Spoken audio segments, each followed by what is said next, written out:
the government is looking to fix a broken housing market.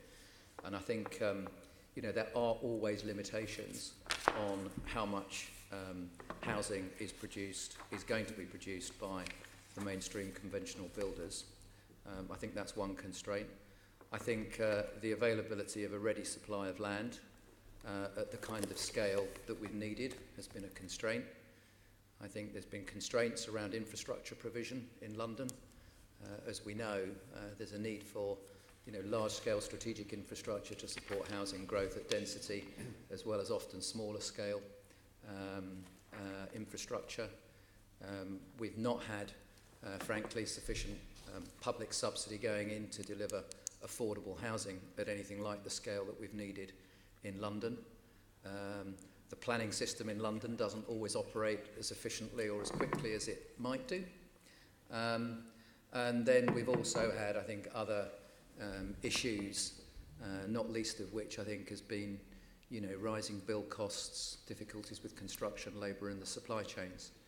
So I think there's a whole host of factors that have kind of placed some limitations on the amount of housing that London's produced, although we have, as I think seen quite a significant upturn in the amount of housing supply produced, certainly in the last year or two, although nothing like the upturn that we would have liked to have seen in the proportion of that housing being delivered as affordable.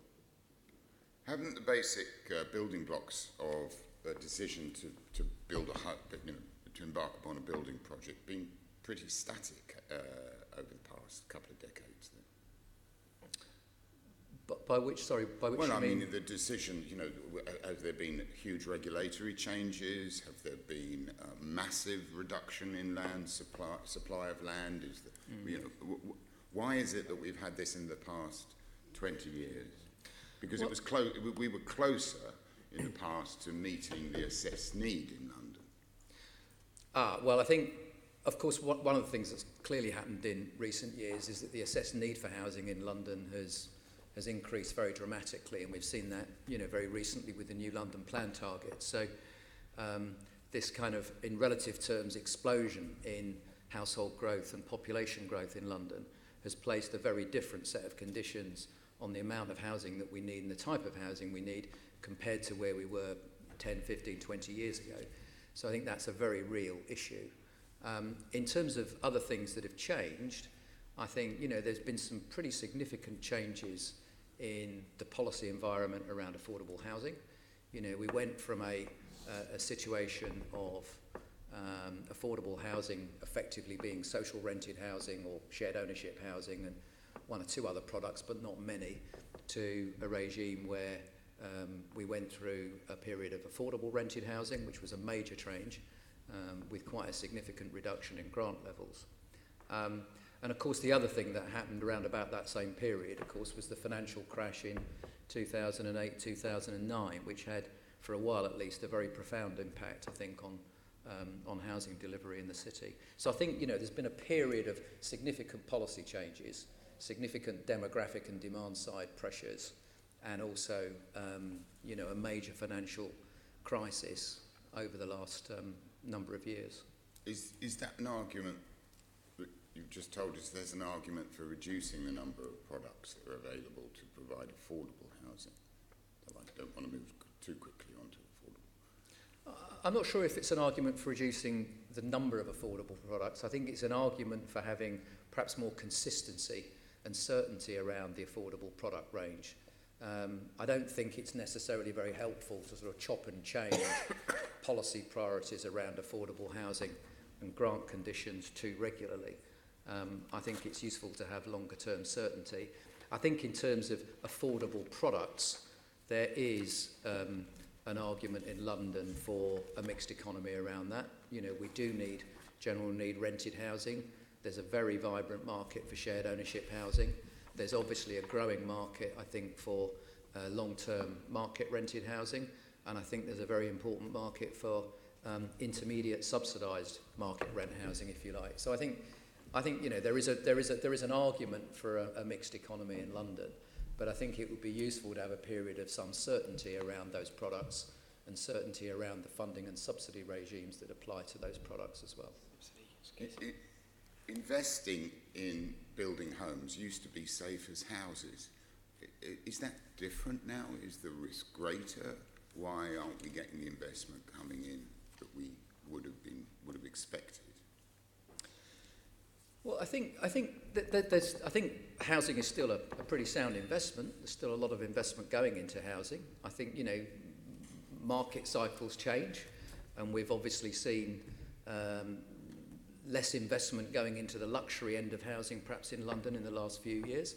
But I think we've seen a very welcome increase. We've certainly seen a welcome increase in the level of funding for affordable housing very recently. I think that's to be welcomed. It's always nice to see more, but it's good to see that there is more than there was a few years ago. We've certainly seen an upturn in long-term institutional funding into the residential sector, which is something that barely existed, as you know, a few years ago. And it's now, I think, delivering, latest statistics are something like 17% of new production in London is now long-term market rent, usually funded through institutions. So I think the profile of investment into housing maybe is shifting, but there's still plenty of investment out there for the right So you're products. painting quite a rosy picture for investing in housing, which makes the decline in the number of builds actually even more alarming. Sorry, the decline in the The delivery of homes even more alarming, of just market housing, of any housing. You mean in terms of the if recent downturn in starts, you mean? If it's safe to invest and investment is coming forward and we're still seeing a decline in the number of homes being delivered, Londoners will start to say, well, what's going wrong here? If it's not private investment in homes that is failing, what is? Well, I think what we're seeing is first of all, we're seeing an upturn in affordable housing delivery, admittedly from quite a low base in the last year or two, but we're seeing an upturn in affordable housing, which is very welcome. We're certainly seeing, I think, a reasonably healthy position in terms of, as I say, long-term money into the rented sector, the new build rented sector, which is something that we've waited a long time to see, but it's now coming through at some sort of pace and scale. I think we're still seeing quite a lot of activity in the more conventional build-to-sale market. Less so, admittedly, at the high end, where, for a variety of reasons, the market's cooled off, partly because of stamp duty changes, partly because of concerns about Brexit and wider economic conditions. But certainly, if you look at the relatively more affordable end of the market, there's still quite a lot of evidence, I think, of things going pretty well. So, a lot of outer London now, sales are still relatively buoyant. It's certainly true that Help to Buy is assisting some of those markets, but we know that that's in place for the next 4 or 5 years. And at 40% equity share in London, that's quite an attractive proposition. And I dare say that, the recent stamp duty exemptions will probably, again, feed through to some improvement in the condition in terms of demand from first-time buyers in London. So I think it's a mixed picture. I think it's too easy to read too much into some of the headlines about high-end luxury housing falling away. I think the sort of housing that's built for, if you like, kind of more ordinary London households to potentially occupy and buy, things are a bit rosier than is sometimes suggested. And actually, if you look at the pipeline of planning applications and planning consents, that still looks very healthy in London. I'm not sure if we have a planning consent question, do we? No. Can I just ask you then, can we rely on those planning consents turning into homes?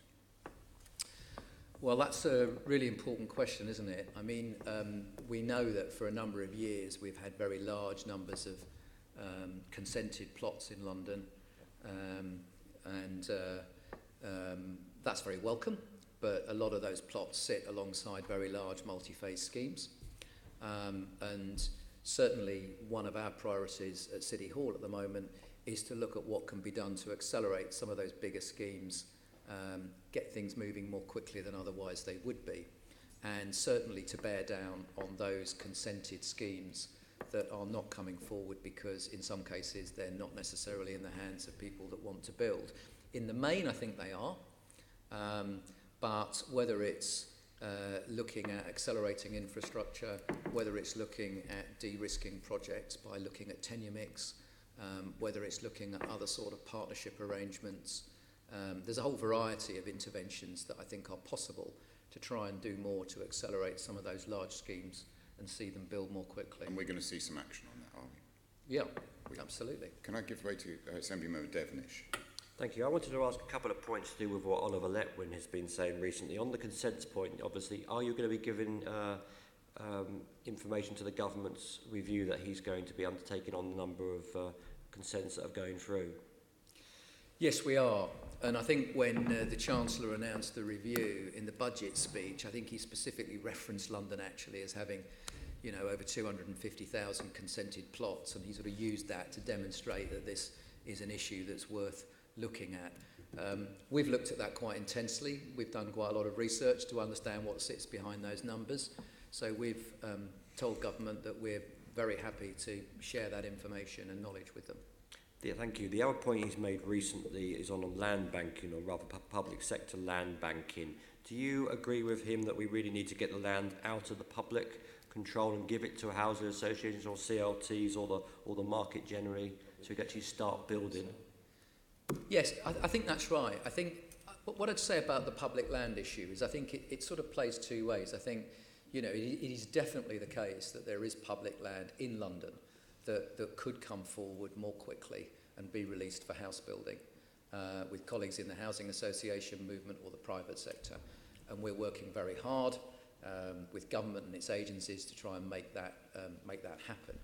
I think on the other side of the equation, though, there is also a role perhaps for the public sector sometimes to actually get more involved in the housing market directly and potentially acquire sites in its own right, which is something that we're looking to do now in London, because our view is that sometimes it's helpful for the public sector to intervene and assemble land and de-risk land and bring land forward in ways that sometimes the market is going to struggle to deliver. So we certainly don't want to insert ourselves in a position where we're competing with the likes of David and his colleagues, but we do think that sometimes there's a case of us operating, if you like, as a buyer of last resort, or a buyer that can come in and actually help to bring schemes forward more quickly than might otherwise be the case.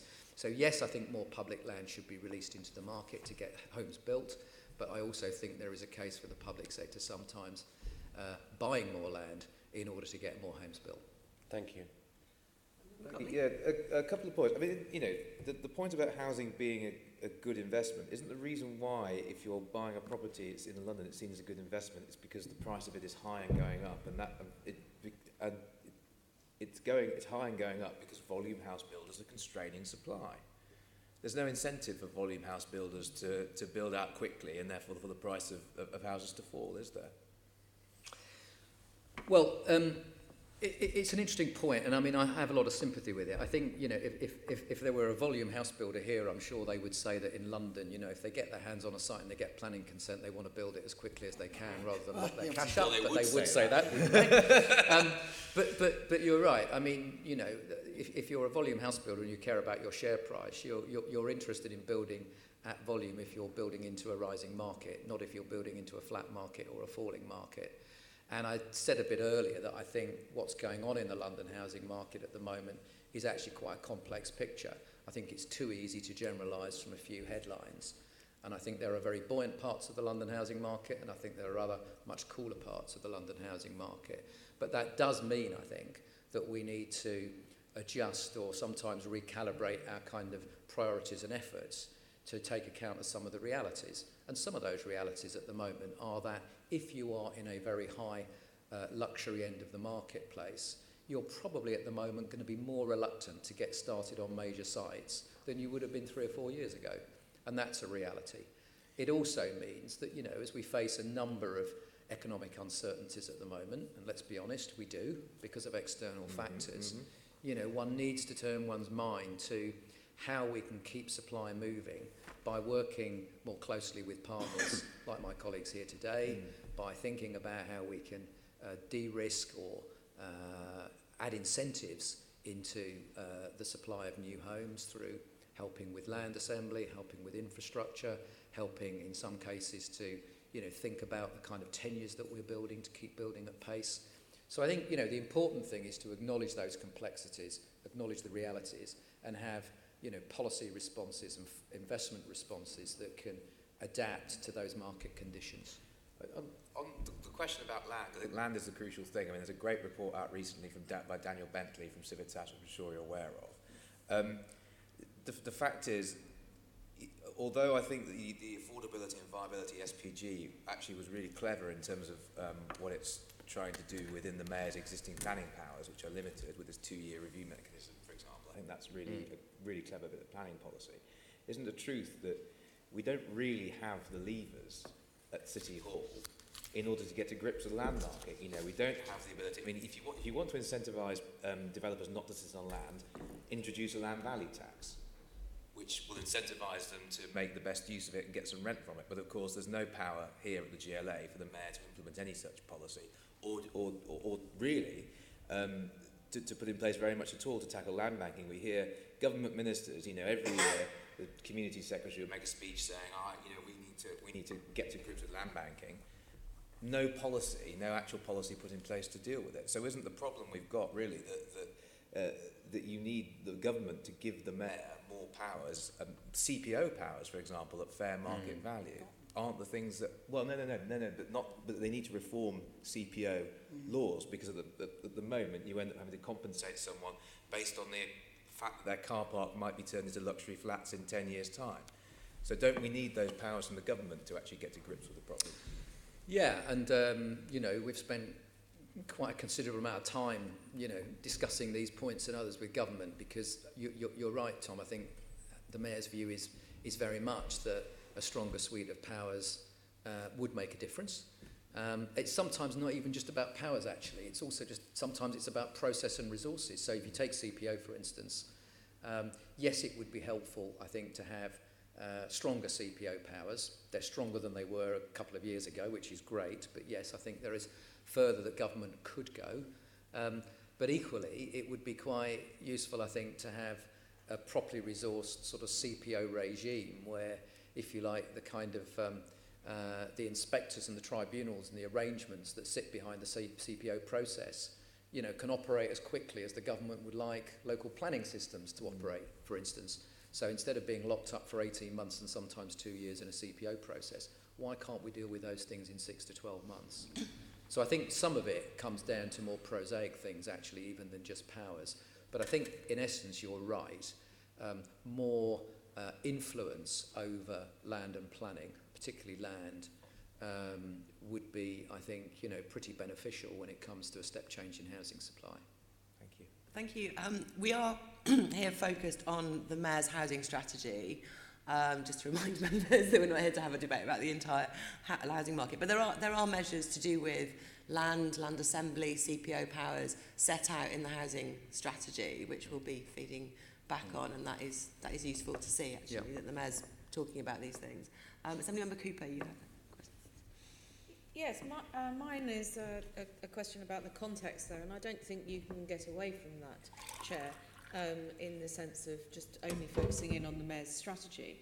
And my concern is that's the subject of that instead of actually being helpful in the budget, that the Chancellor has done some demand-side measures that you were referring to.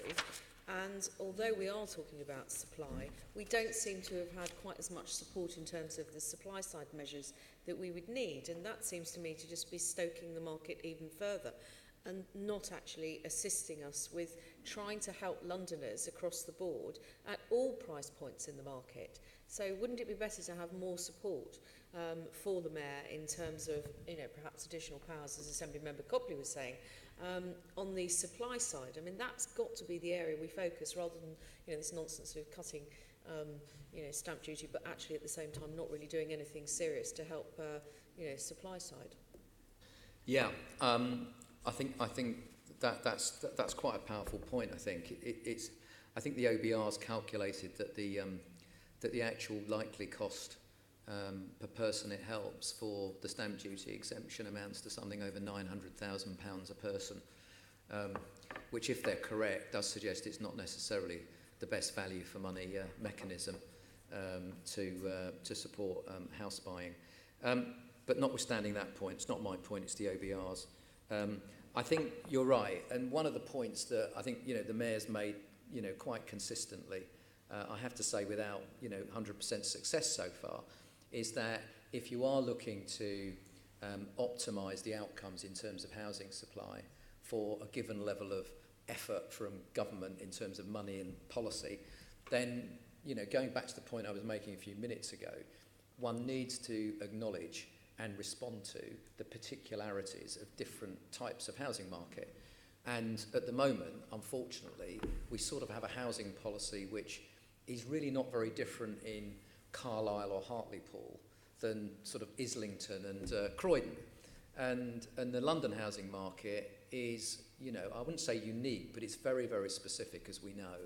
It's very expensive. It's much higher density, so we build flats rather than houses. It means that the risk profile for builders is very different. It means that I think Help to Buy, although it maybe has some merit in some London housing markets, is probably not the most efficient way to actually respond to the need for more supply. And what we would really, I think, welcome in London is not just going back to Assemblymember Copley's point about the need for stronger powers, correct though that is, but I think what we'd really want is a much more integrated and sort of single pot approach to investment and help in London. So in other words, if we took the totality of effort that the government is investing in housing in London and said to, let's for argument's sake, say the Mayor, what would you want to do with this money? How would you want to invest it? What would you want to do? And the only thing that matters is to build as much housing as possible, and particularly as much affordable housing as possible. I think we would have a different approach than the one that we have to operate, which is, as you know, effectively, a Help to Buy programme, a very specifically funded affordable housing programme, an accelerated construction programme, a this and that programme, instead of something that says, here's the money, let's work out what will work best in a London context. Thank you. I think it might also make it somewhat more easier to explain it to people rather than having a series of, in inverted commas, products, which is not a word I particularly like in relation to housing, and most people I don't think actually understand What they call it. It's not what I call it. We will need to move on to our next question shortly, but I think Assemblyman Gavron had one final thing to say. It's just a follow-up, really, to the fact that there's so many homes with planning permission that haven't been built. And quite good work was done, Barriers to Delivery, I think it was called, in 2014. And you've obviously been making efforts to try and get the situation changed. But now the numbers of homes with planning permissions not being built has gone up. It's now 270,000. So your efforts haven't worked, have they? Well, I don't know. I mean, if you look at the raw numbers in terms of what's happened to housing completions over the last few years, you might say it has worked because we've actually seen a pretty significant increase in supply to the point where we're now very close, if not at the existing London Plan housing targets, which is quite a stretch from where things were a number of years ago. I acknowledge, as we were discussing earlier, that we can't be complacent and starts are falling away to some extent, but there has been a significant rise in completions. And it's also worth bearing in mind, of course, if you look at the sorts of numbers that we're now talking about in London, 65,000 homes a year target, then those very big numbers for consented plots don't start to look quite as big as they really are, because obviously you need a steady supply of consented land if you're ever going to get anywhere close to those sorts of numbers. So I think that's the first point. This is a 5-year supply. Yeah. 5-year supply not being built. 10-year supply at our current rate of building. Well, it's at 65,000 a year. It's what, sort of four years supply or something. I'm not suggesting there isn't an issue. We're not doing that though. We've never done that. But relative to where the new targets are, is what I'm talking about. Yeah, but coming back to your point about have we been successful, you see, I would point to examples which I think, here's an example, and David knows this very well because he is our partner on the scheme, and Assemblymember Boff knows it very well. Barking Riverside, I think, is a really interesting case study, because Barking Riverside, which is a project that's been around for as long as most of us have been around, let's be honest, and was struggling, really, to deliver at the pace that we wanted. It's got planning consent for nearly 11,000 homes. The GLA's delivery partner there, as we know, is a volume house builder. And going back to the earlier point, there was perhaps a certain reluctance to build at the pace and scale that we wanted. We've since restructured that, brought L&Q in as the delivery partner, and we are now accelerating delivery to around 600 homes a year. I mean, an astonishing pace of building. And what's more, we've not only brought in a new partner, but we've also brought in a new partner alongside new funding to build a railway line and deliver the infrastructure that's necessary. So I think as a sort of case study in what can be done to actually increase the pace of a site that's got 11,000 consented plots, 11,000 of those 270,000, that's the sort of model that we probably need to be doing more of in London. It's a really good example of how the public and the non-public sector can work together to build pace and scale around delivery. A great place unless you want to park a car. Just very briefly on one of the replies you did come back on with regard to land banking. Do you think in London land banking is an issue?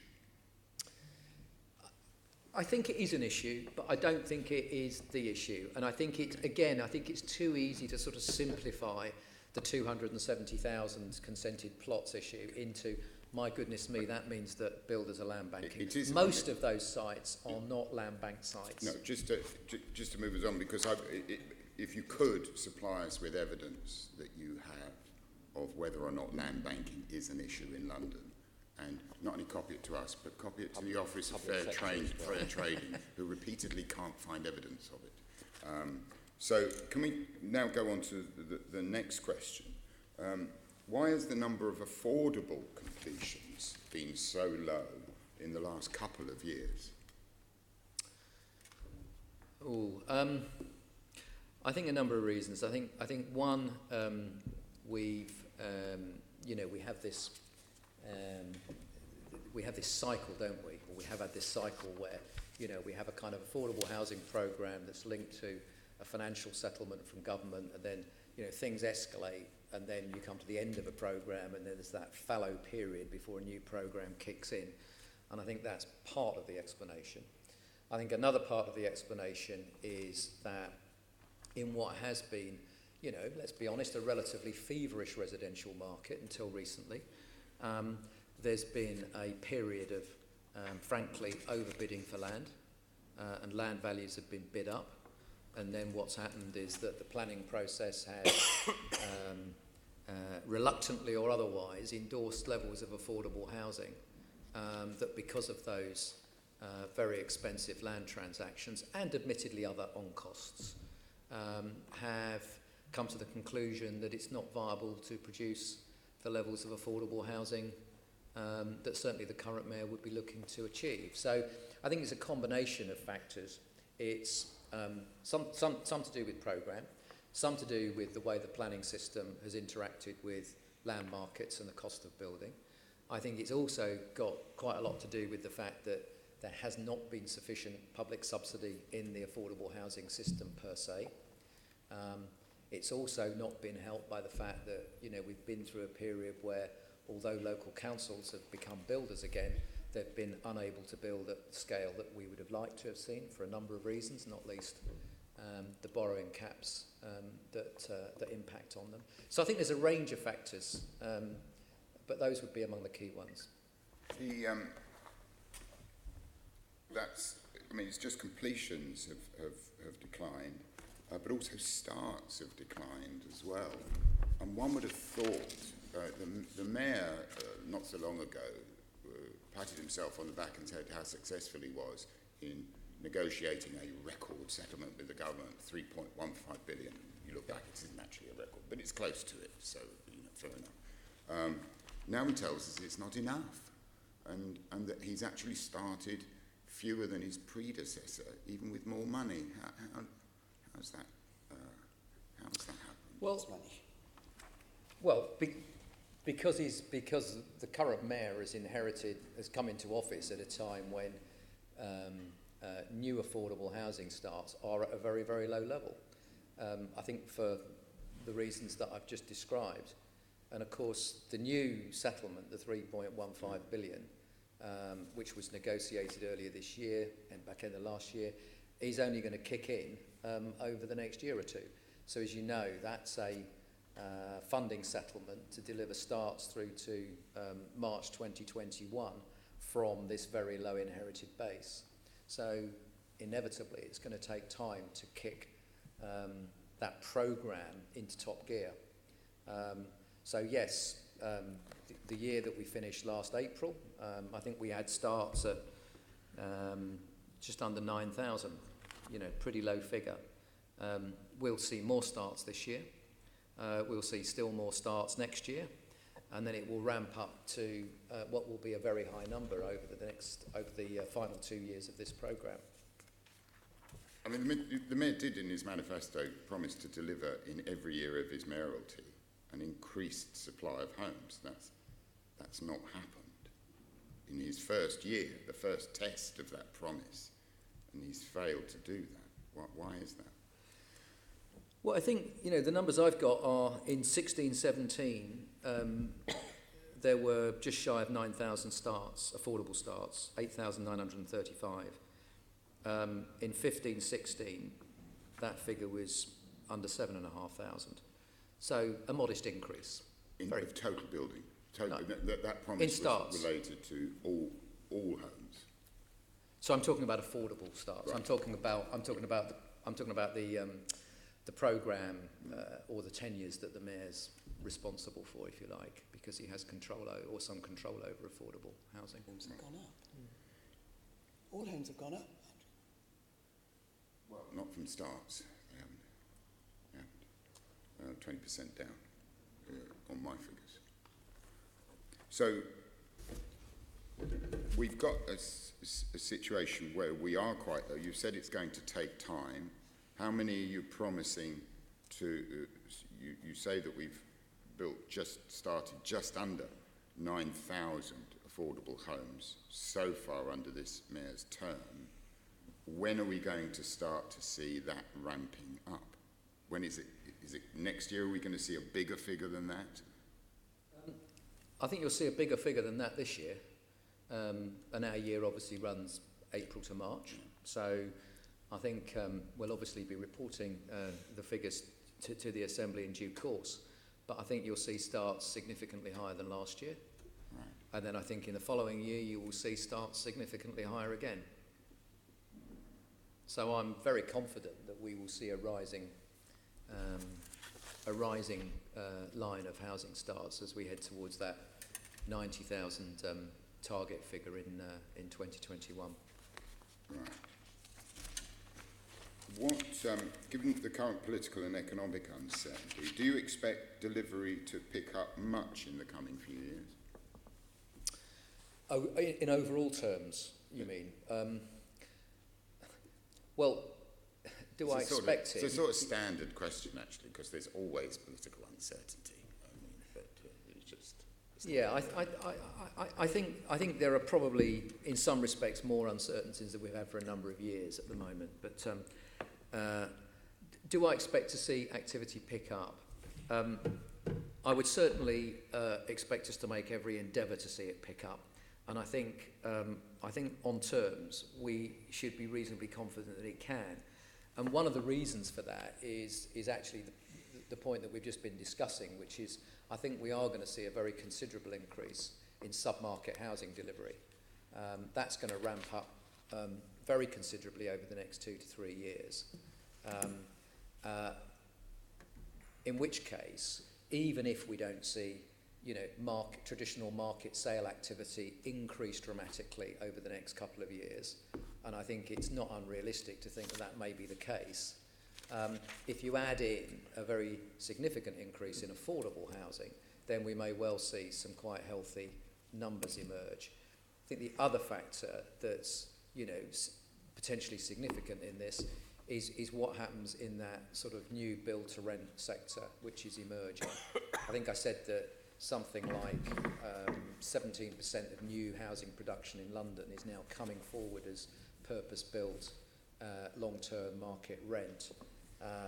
there's certainly a lot of equity investment available for that product if the sites can be found. So we may see that ramp up as well. So I think, I think we're going to see a more complex picture. I think we're going to see a more mixed economy picture. I think we will see market sale starts relatively buoyant, but I think, it would be unwise at this point, I think, to assume that they're going to sort of skyrocket over the next couple of years. And can I just confirm that when we talk about affordable housing and those figures related to affordable housing, you're talking about the Mayor's definition of affordable housing, not any wider definition than that? Yeah, we're talking about the definition in the draft housing strategy and the draft London plan. Thank you very much. We'll come on to that later. Somebody with a Copley, do you have a commentary there? It's all right, actually, Chair, given the time. Okay, thank you very much. Just gonna, Oh, go on. I was going to ask David, in terms of your figures, so that they go up, do you think you'll be including South East England going forward more?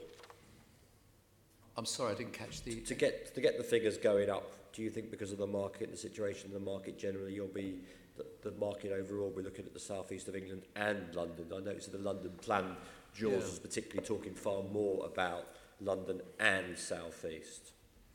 Yeah, I think it's a really interesting question because, I think one of the things we need to be aware of is that, when we came through that very, very difficult time after the financial crash, 08, 09, 10, I think it's fair to say that London recovered relatively quickly, certainly compared to most of the rest of the country.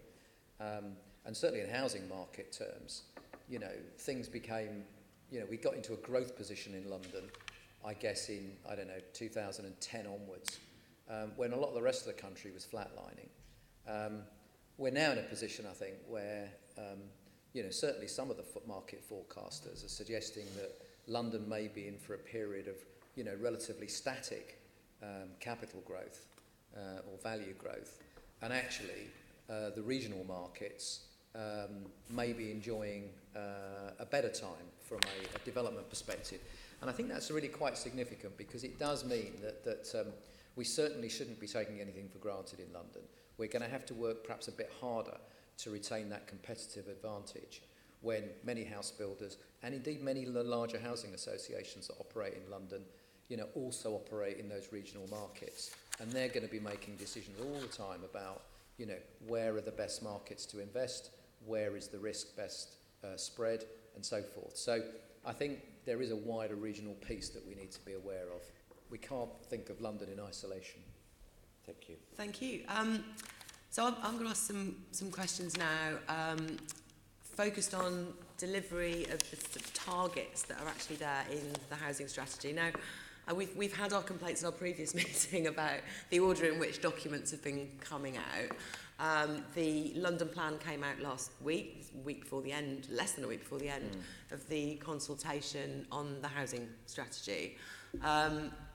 However, I'm assuming that you've put together the housing strategy with the Mayor, with the London plan in mind. So hopefully we can expect these figures to be fairly integrated and backing each other up. Yeah. So the first question I have is, the one sort of target we have, the delivery schedule that we've been asking for a while in terms of affordable homes, is given in Table 2 in the housing strategy, and that's in terms of affordable home starts. So can I first of all ask, because Londoners are interested in completions, because the targets in the London plan, the housing need documents, they're all around completions. Why do you target starts in that schedule of delivery that you've got there? Well, for a number of reasons. I think, firstly, because that's what the government's asked us to do, and that's part of the conditions of the financial settlement, the 3.15 billion, because government have moved away from using completions as their key target performance data in favour of starts.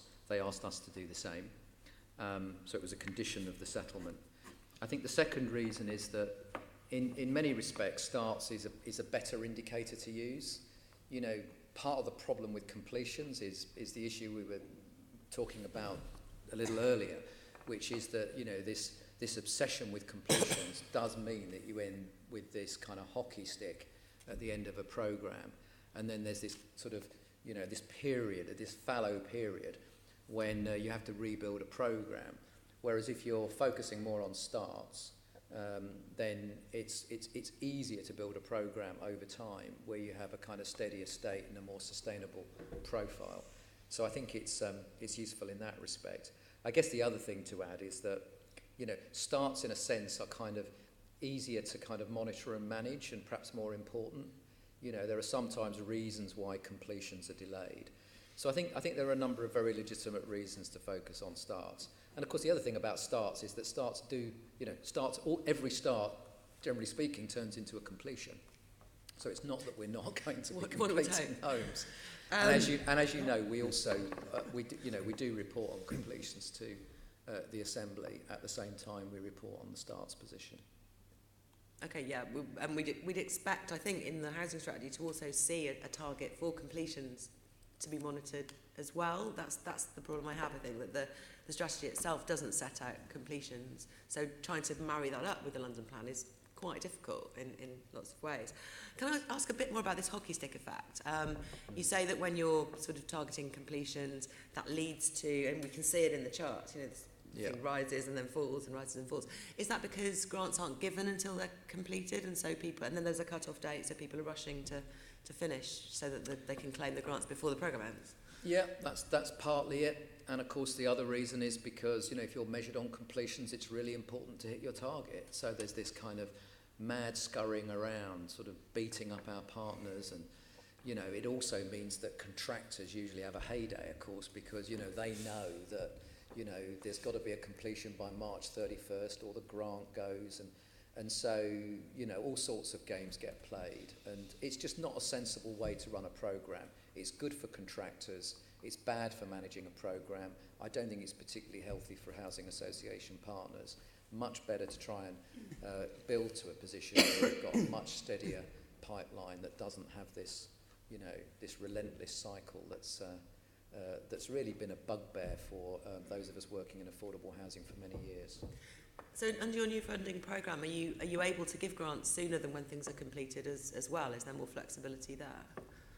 Yeah, again, one of the things that we've done to try and encourage more building of affordable homes and to unlock some of these big sites and difficult sites is move to a much more streamlined grant regime. So we no longer have individual negotiations over schemes. We give a fixed tariff for different affordable products, and for the larger providers, like David and L&Q, we have new strategic partnering arrangements where we're willing to actually make our grant allocations completely flexible and available up front in return for stretch targets for affordable housing.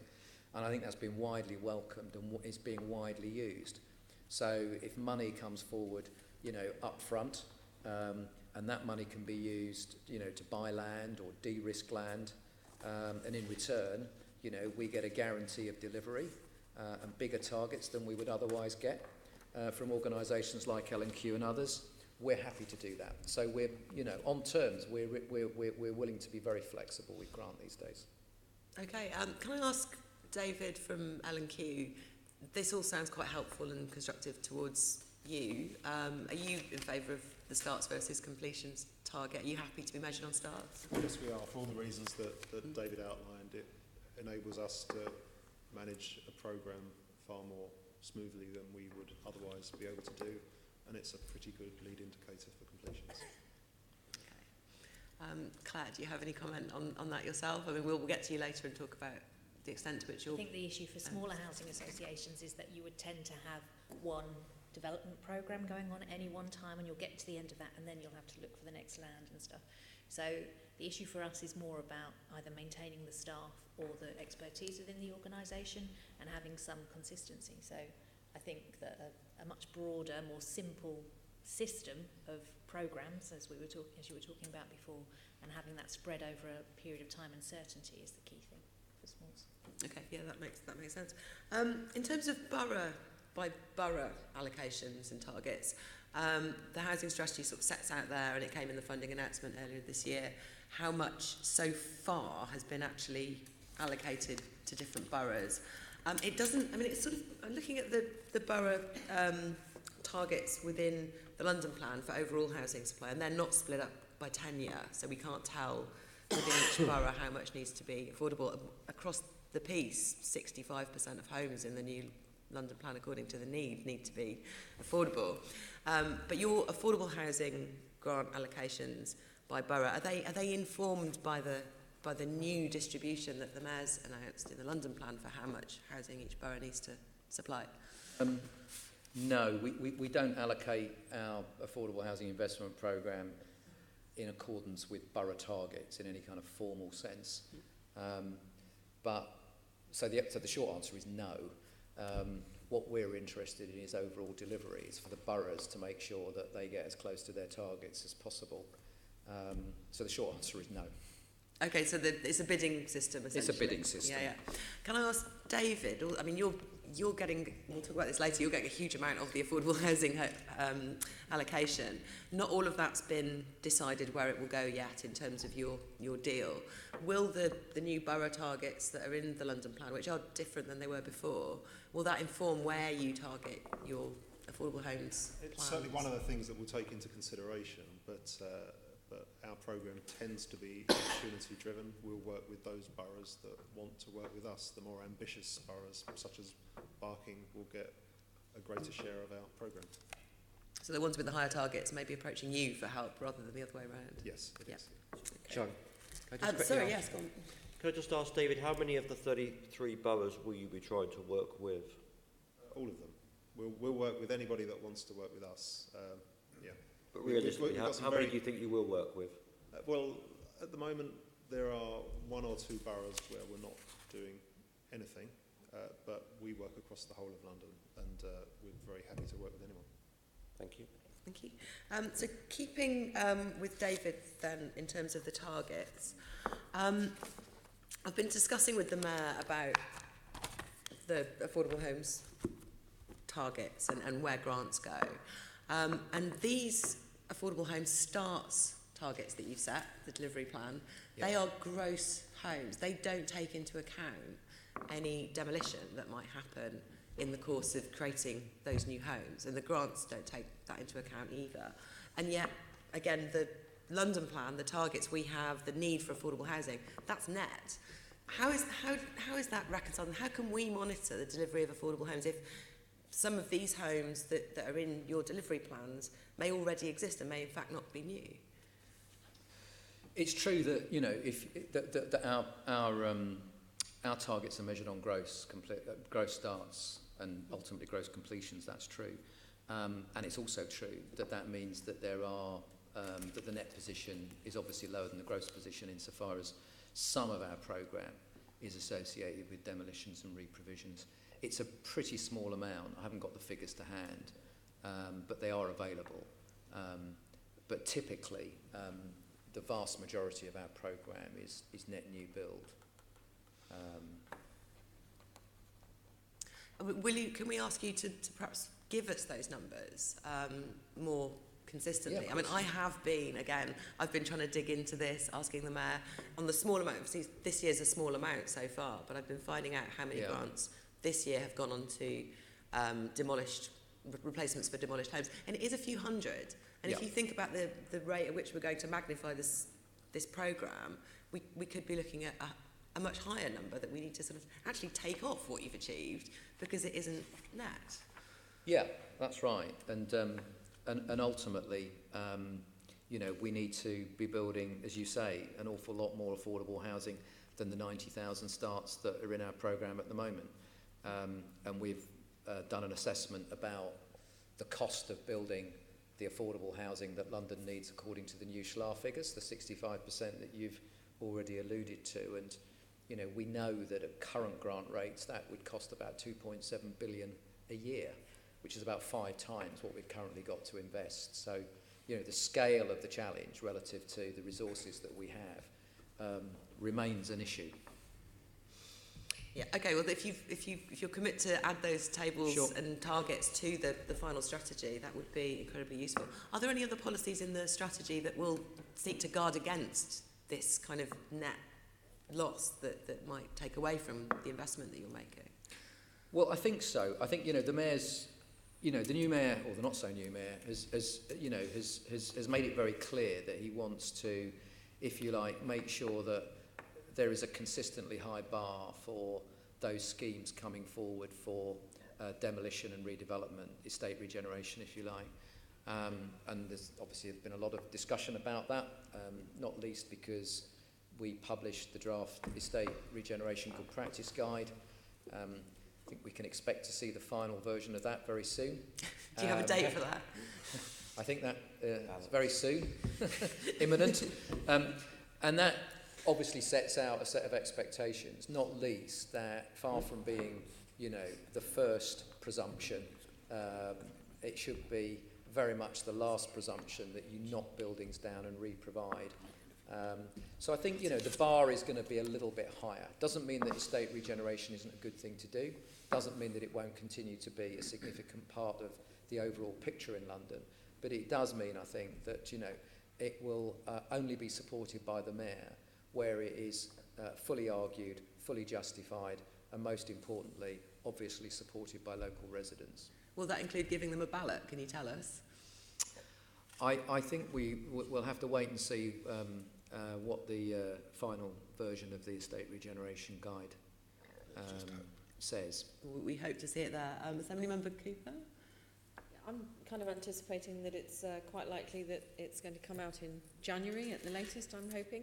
But the question that I wanted to ask is we've talked a lot about land banking and we've talked about having records of that. And I just wondered if the mayor, and possibly in conjunction with the boroughs, has a record of estates that have been emptied, effectively just left there. There was a lot of coverage of the William Sutton estate, for example, very close to Grenfell Tower with smashed toilets. And now I know how tiny those flats are, so I can understand if there's an issue either about balloting local people about how they wanted the estate redeveloped, the need for it to be redeveloped and so on and so forth. Peabody flats, Guinness flats are all very, very small for modern day families. But do we actually have a record at the moment of estates that are currently lying empty for whatever reason?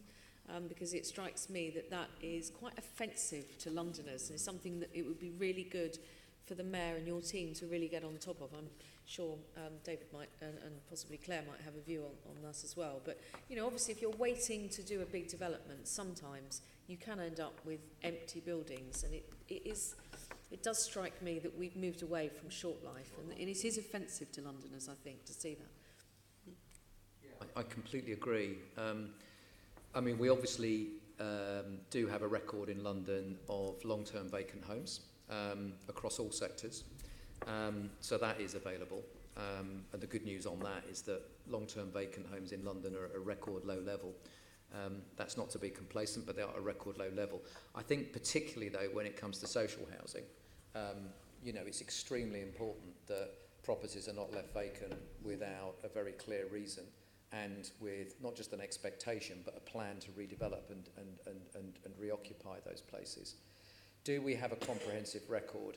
To be honest, I don't know that I could put my hands on a list and say that is definitely a database of all the empty social homes in London at the moment. Do we have pretty detailed working knowledge of individual estates in different boroughs? Yes, we do, because I have 3 area teams that are in, you know, constant dialogue and contact with each of London's 33 boroughs. So, for instance, you know, we're very involved in discussions with RBKC and Clare and around the estate you mentioned, and I could think of 2 or 3 others where there are similar issues. So I think we're pretty well aware, but I'm not sure I've got a comprehensive list that I could simply furnish, but we could certainly compile one if we needed to. Could you supply that to us? Because I think from our perspective, you know, this is something that we've been digging into around the land banking, but I think, you know, this is such an important issue for Londoners, and it's iconic to see those photographs of somebody going in with a camera and showing a building that's full of empty flats with smashed toilets and broken up kitchens. You know, that is just so offensive, and I would really hope that it's an absolute minimum, but Chair, you know, perhaps we could actually, if we have the figures, then we can know that it's at a minimum and be reassured. Okay. That would be that's a really good idea. And we've also been looking at the issue of property guardianship, and quite often they're not left empty, but they're filled up with property guardians. And if you're keeping track of that, that would be incredibly useful to see as well in connection with our other investigation. Happy to follow that up. Thank you very much. So my final question is about the proportion of homes that are affordable. And again, we've got Mayor's targets out there. The Mayor's strategic target is for half of all new homes to be affordable, according to definitions which are a little bit contested, but we'll go with them for now. He also talks about, in his new viability SPG, aiming for 35% affordable in private developments in order to avoid the higher scrutiny. Are those targets in the proportion of net gain homes when the Mayor talks about them? Sorry, I missed the last bit. Is it 35% of the net gain in homes on a site, or 35% of the total that you end up with? Gross or net? It's the same question. Gross, I think. Yeah, it'd be gross. And that's the 50% target for the Mayor across London as well. That's in gross in what's supplied. Well, so it would be. So the strategic target is that 50% of all new homes coming through the planning system in London should be affordable in the long term. Okay. Yeah, so that's a gross figure. The SHMA, as we call it, the Strategic Housing Market Assessment document, came out. It was pretty clear that half of all homes really needed to be at low-cost rents, which it defines as either social rents or the Mayor's new London affordable rent definition, with a further about 15% of intermediate affordable products like shared ownership and higher affordable rents. Is the Mayor going to change his strategic target now to aim for that? Well, I think what the Mayor's intending to do is obviously set out in the draft London plan. So I think that's now a matter of record. In terms of this issue about what the SLAR says, I mean, you're absolutely right. The SLAR says 65% should be affordable. SLARs over the period of the GLA's existence have always pointed to the fact that we need a lot more affordable housing. In fact, previous SLARs, I think, have pointed to even higher proportions of affordable being necessary. And within that, very high proportions of low-cost general needs rent. So that's absolutely true. The facts of the matter, of course, are that providing that level of affordable housing is simply not achievable with the level of public subsidy that we have. Nowhere near. So there is always a need to organise one's resources and one's policies in a way that optimises the outcome relative to the SLAR, bearing in mind the need to keep people building and operate within the overall level of resources that one has. And as I said a little earlier, in order to deliver the 65% affordable housing in London, even at current grant rates, and I suspect we would need to increase those grant rates quite dramatically if we were ever to be in a position to achieve it, we would need something like 5 times the level of annual housing investment that we have in the city. And you described earlier how more money might come in through subsidy, through grant, or perhaps lifting the borrowing caps on councils, that sort of thing. Yeah. Can I just finally ask what proportion of all the new homes were affordable last year? Where did we get to at the end of 2016, 17 year? I think it was 17% last year. I think we were at 17%. It was 13% of new homes given planning permission in 14-15 were affordable. I think last year we were at 17%. I mean, there's been a welcome increase since. I know that I dug out the numbers, and I think that for stage 2 consideration up to October 2017, stage 2 obviously being decisions that have come here for the Mayor to determine, I think we were up to 26.3% affordable. So we're seeing quite a significant increase. And although big health warning, stage 1 and stage 2 applications, in other words, new schemes that the Mayor has seen all the way through the process, and big health warning because it's a very small number of schemes at the moment, that was at 41% affordable, and I think 46.2% by habitable room. Now, I don't want to read too much into that latter figure, but I think you can sort of already see that what is happening as a consequence of the new planning policies and the attitude the Mayor's taking is that we are seeing a reasonably significant upturn in affordable housing delivery through the planning system. Yeah, I mean, like you say, there's no statistics yet, but you can see it when you delve in and look at the individual planning applications. The numbers are going up, and that's because of the viability policies and all of that. I think so. I think the important point here is that although obviously that 50% strategic target is really important for all the reasons we understand, the fact that applicants now have a guarantee fast track if they hit the 35%, and indeed a pretty significant financial incentive if they can hit 40%, because we can then apply grant to all the units in an affordable units in an application. I think what's happening is that applicants are realising that carries a significant advantage, because that avoids getting bogged down in lengthy viability appraisals. It means they can have much more certainty through the planning system, and it means the mayor is relatively relaxed to let those schemes proceed. So I think there's been a bit of confusion about the 35% threshold. It is not slowing the planning system down. It's actually accelerating it, because it gives you a fast track through what otherwise is quite a laborious viability process. Okay, just going back to that 17% figure that you gave me for last year, that's the percentage of gross total housing starts. I think new application. Let me just dig out what it relates to.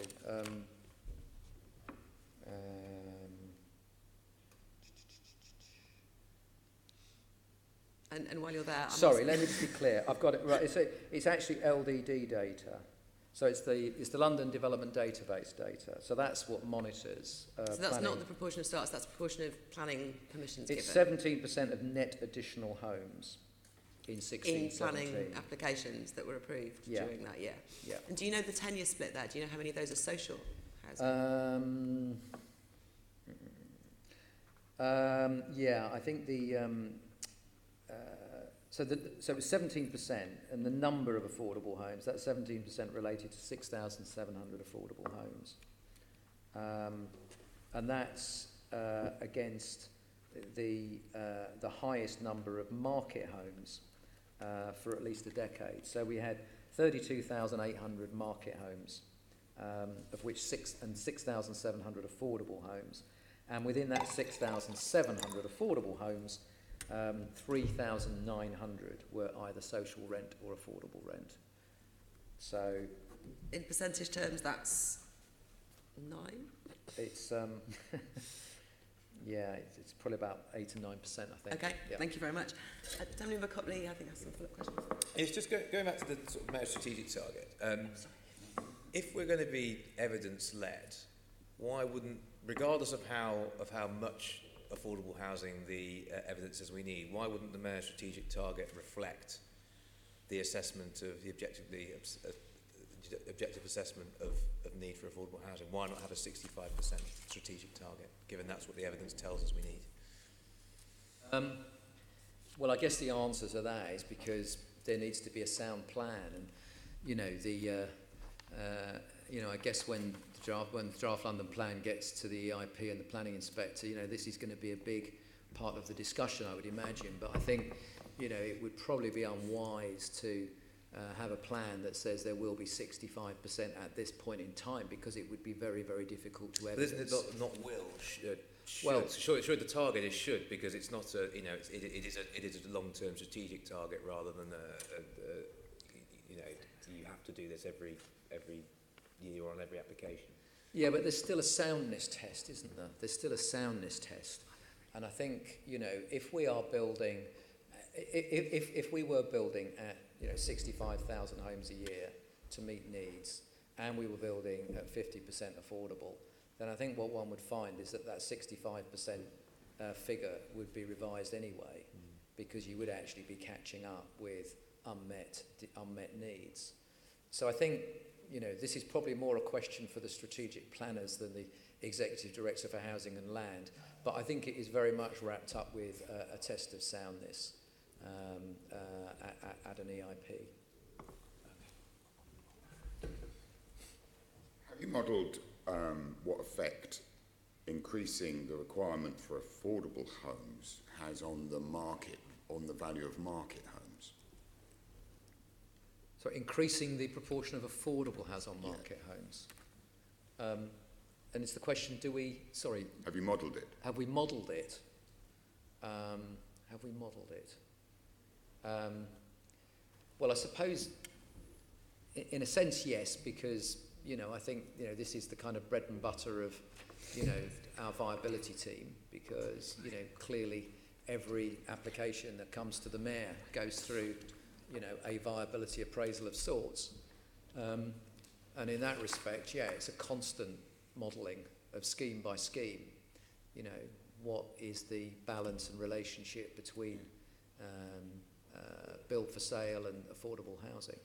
What effect does increasing the amount of affordable homes have on the market value properties?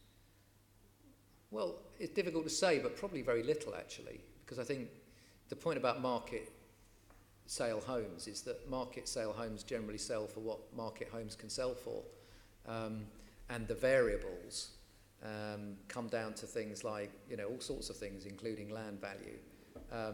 But clearly, if to take two extremes, if one is a commercial house builder and one has no affordable housing obligations whatsoever, and you're building in a local market where the average price for a new apartment is, say, £500,000, you'll sell it for £500,000, maybe a bit more. If you have an obligation to build affordable housing on that site, you will still sell that affordable housing for £500,000, because that is what the local market will sustain. You'll just make more profit. This might be or pay more for the land. This might be scheme by scheme, but have you done modelling globally, what it had on the London housing market as a whole? Well, yes, in the sense, again, going back to the previous question, perhaps, the soundness test for a strategic plan and the policies that sit within it are obviously, pretty profoundly important. So, again, one of the questions that has been investigated in the drafting of the London Plan and the evidence base for the London Plan, it will be tested in the IP, is there any evidence that, you are pursuing policies or targets for affordable housing that are going to put overall housing delivery in jeopardy because it becomes unviable? And I think, our answer to that at the moment is we have done that assessment. We have tested that with builders and developers. We have modelled it, and our conclusion is no, we are not undermining or putting into jeopardy the delivery of non-subsidised housing. I'm not asking that question, I'm just saying what effect it has on the price of those. And I think what I'm saying is I'm not sure it has very much, if any, effect on the price. Okay. There, at last month's committee meeting, I'm sure we got an assurance when we realised that there was the target for family homes was summarily removed from the draft housing strategy. We were told we'd see something in the London Plan, in the target in the London Plan. I can't see that, and I wondered if you could direct me to it. Well, I'm sorry, I don't have a copy of the draft London Plan in front of me. I know that there is a very specific passage in the draft London Plan that does relate to the size of units and the need to reflect local needs. But there was a target previously in the previous housing strategy, and that doesn't seem now to be present in any of the documents that now relate to house building.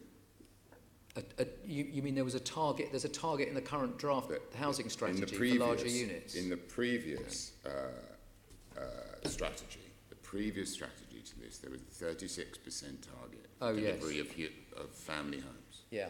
That doesn't seem to be there anymore. No, that's true. We no longer have a target as such for larger family homes in the housing strategy. Why is that then?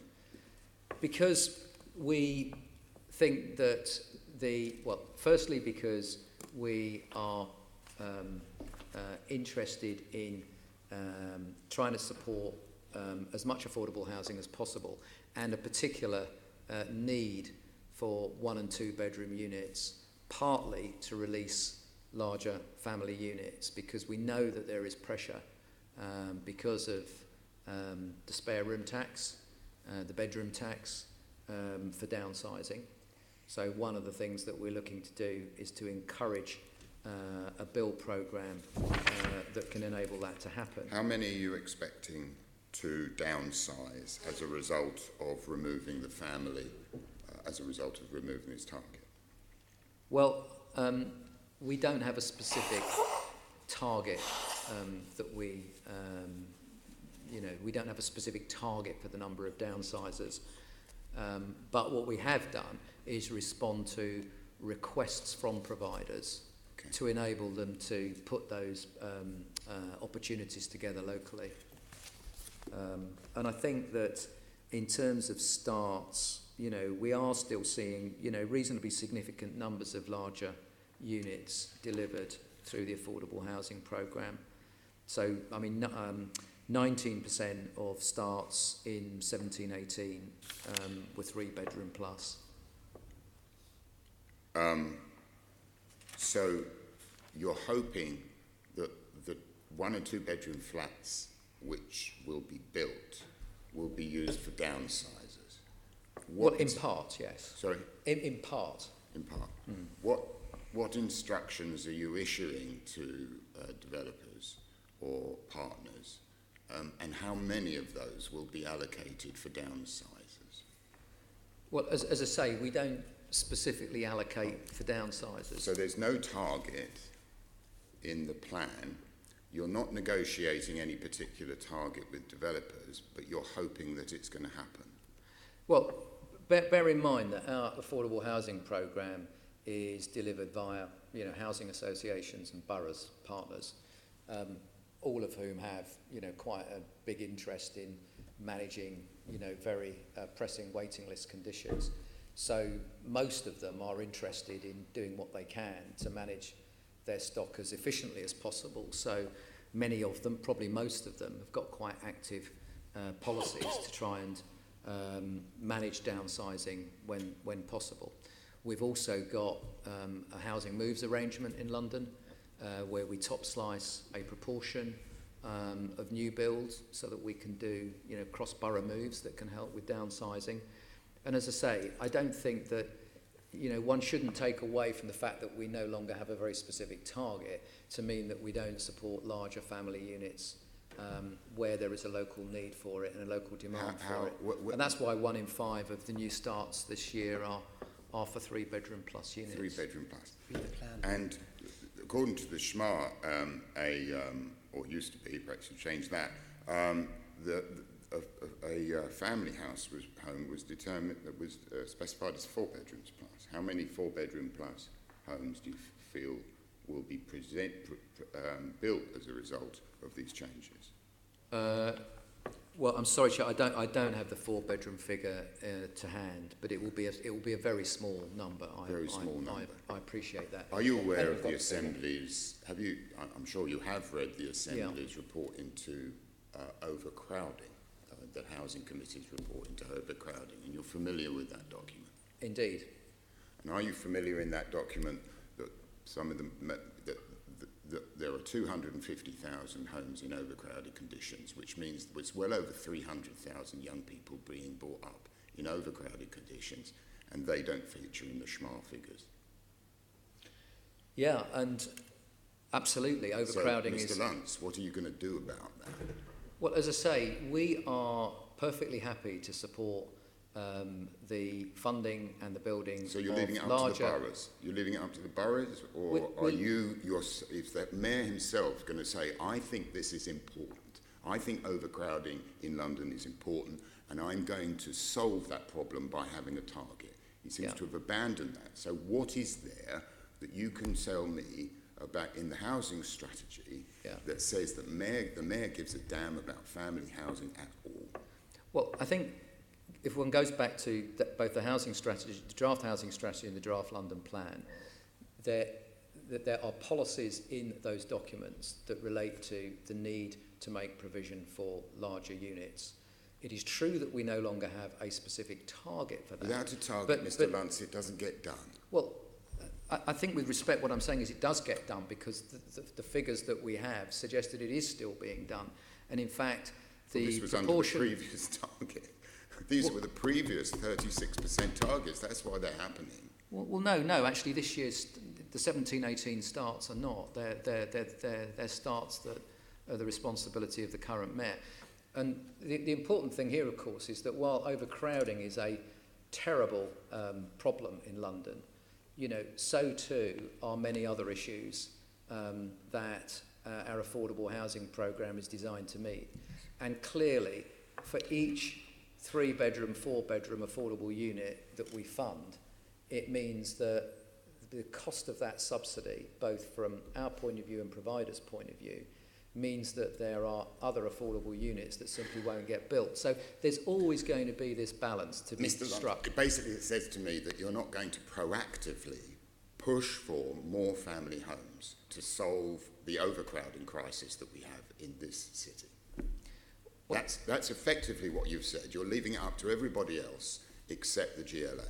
Well, I think what we're saying is that it is really for local planning authorities and the providers that we work with this is our point of disagreement, because actually we think many of us think that overcrowding is a citywide problem and you can't just tie it down to individual boroughs. Thank you very much. Thank you. Members, just to say that we are just about halfway through our questions now. We're way more than halfway through the time that we have for this meeting.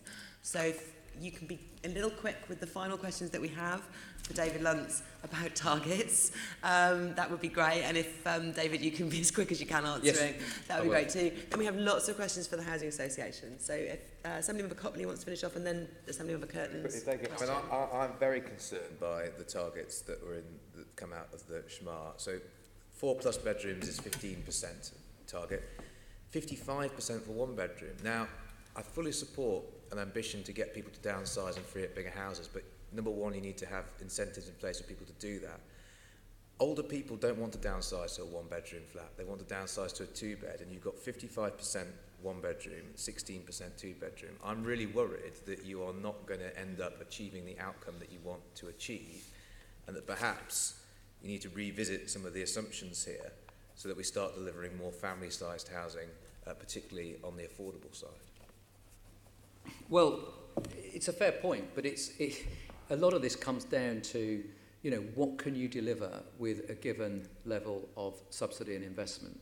And, that means that, in a world where we've got, 20% of the grant that we need to deal with London's affordable housing needs every year, we have to strike a balance. And, that balance is one that is not going to be sufficient to deliver all of the needs that are set out in the SHMAR. I just think that's in the SHMAR. I'm sorry, that's just a reality. Oh, we haven't got long, so I'll leave it there. But just to say, we are going to look at the London plan in more detail across, I think, all the parties represented. It's a unanimous decision of Assembly that we need to promote family housing going back a number of years, and this has dropped it. This effectively has dropped it dead and said it's not important. We will. I mean, these are questions about the London plan as well as the housing strategy. So we can go into that in more detail in January. Assemblymember Curtin, some questions about the delivery schedule that's in the housing strategy.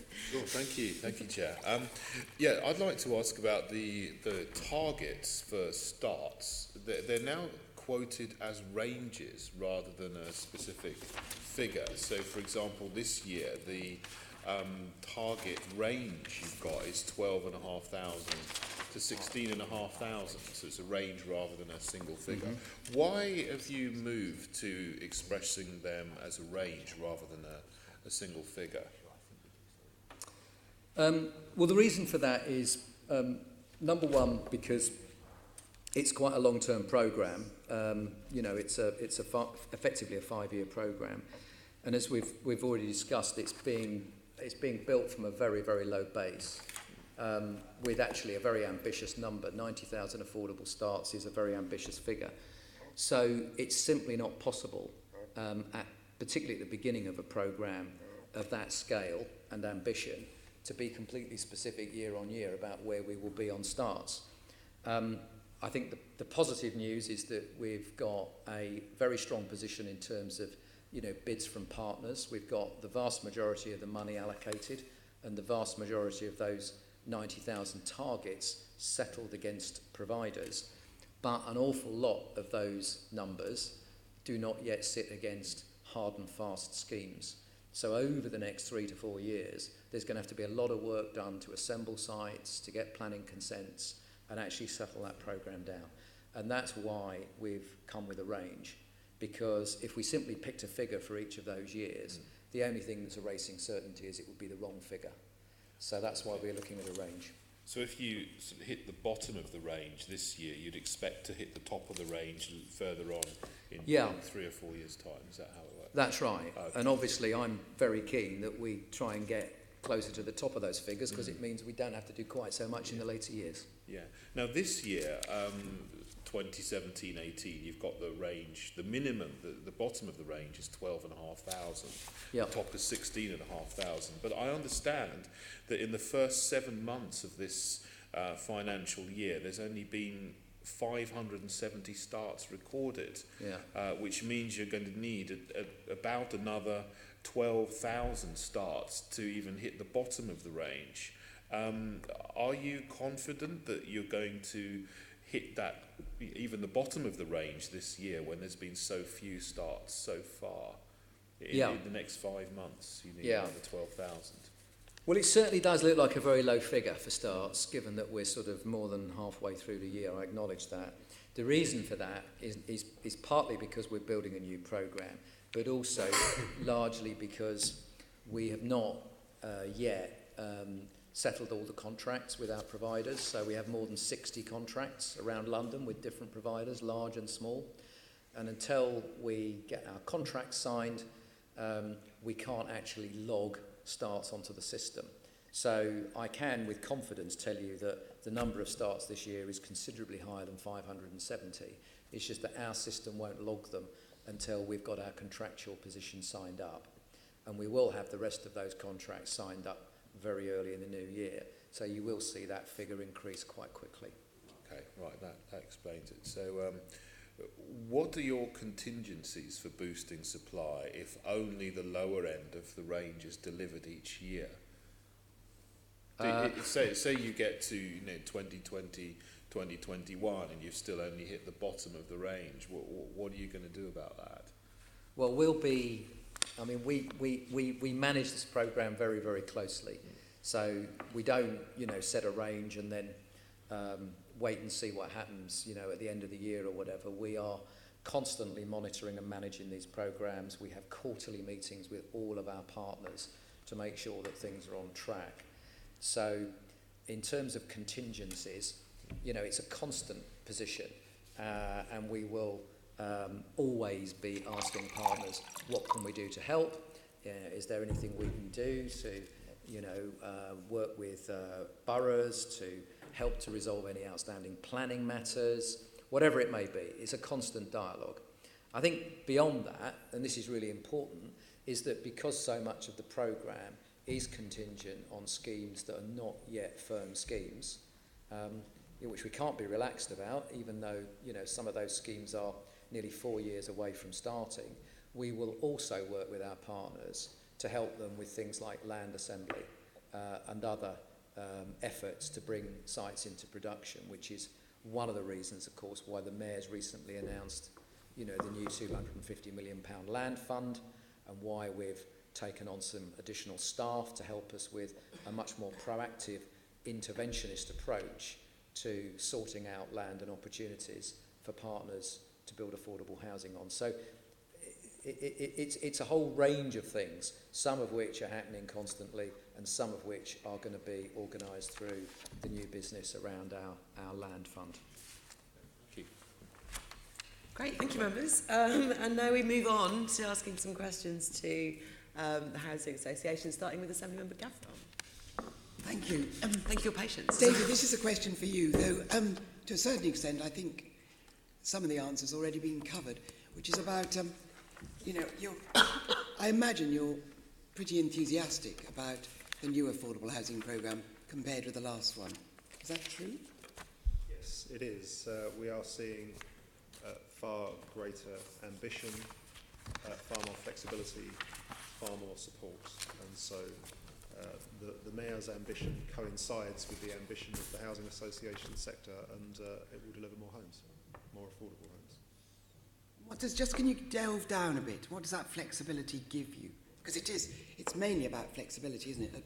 It is, and can you really spell it out for us? What is it? As we're just looking at L&Q's strategic partnership with the Mayor, we originally went in at 5,000 affordable homes, and we agreed to increase that number to 12,000 affordable homes, following a commitment to invest £400 million. This is by 2021, is it? Yes, yes. So a £400 million investment, and that investment will be made up front, and that's worth a great deal to us. We've got much simpler way of claiming grant as well, so that the 60,000 a unit for affordable and 28,000 for shared ownership. It's a far simpler approach to affordable housing delivery. Can I just ask? Does the flexibility? I mean, the grant profile is totally different now, and David was explaining that more and more recipients are going to be able to get it up front. Yep. Which I'm just trying. Does that mean that you will be in a position to have more precision manufactured homes because they have a profile? It's better to have that money up front, isn't it? Yes, it will certainly help, and so L&Q and G15 can offer the scale and certainty that the precision manufacturers need, and so those are conversations that we're having actively. And the Mayor's upfront investment gives us the certainty that we need to proceed with the ambitions that we have, and of course that's going to help precision manufacturers as well. Do you know now how many, roughly, of your 12,000 will be precision manufactured? It's still very early days for us. We're still having a number of conversations with those people who are interested in precision manufacturing. We've got one test site coming out of the ground, but it's very early days and it will grow with our confidence. At the moment, the Mayor is looking at the possibility of setting a target for London, and that's something we would certainly support. In any case, we are looking at setting a target for ourselves. So we will start from a very low base, but it is our intention to increase the percentage of our total output that is delivered through precision manufacturing. It is our intention to double supply in 3 years, and then to double again in the following 3 years, and so to quadruple the number of homes we build over a 10-year period. And we won't get there unless we can rely on a different form of manufacturing. So it has an unless you can what? Sorry. Unless we can rely on a different form of manufacturing, and so our programme will be dependent in the long term on precision manufacturing. That's very interesting to hear, because the report the Planning Committee published shows that we've never reached high supply numbers without factory-built homes. Indeed, and I think we recognise that to be the case. So, I mean, we already struggle. L&Q delivers 2,500 homes a year. We need to get from 2,500 to 10,000 in a 10-year period, and we struggle to sustain 2,500 delivered through conventional means. And so if we're going to quadruple, we really have to think again.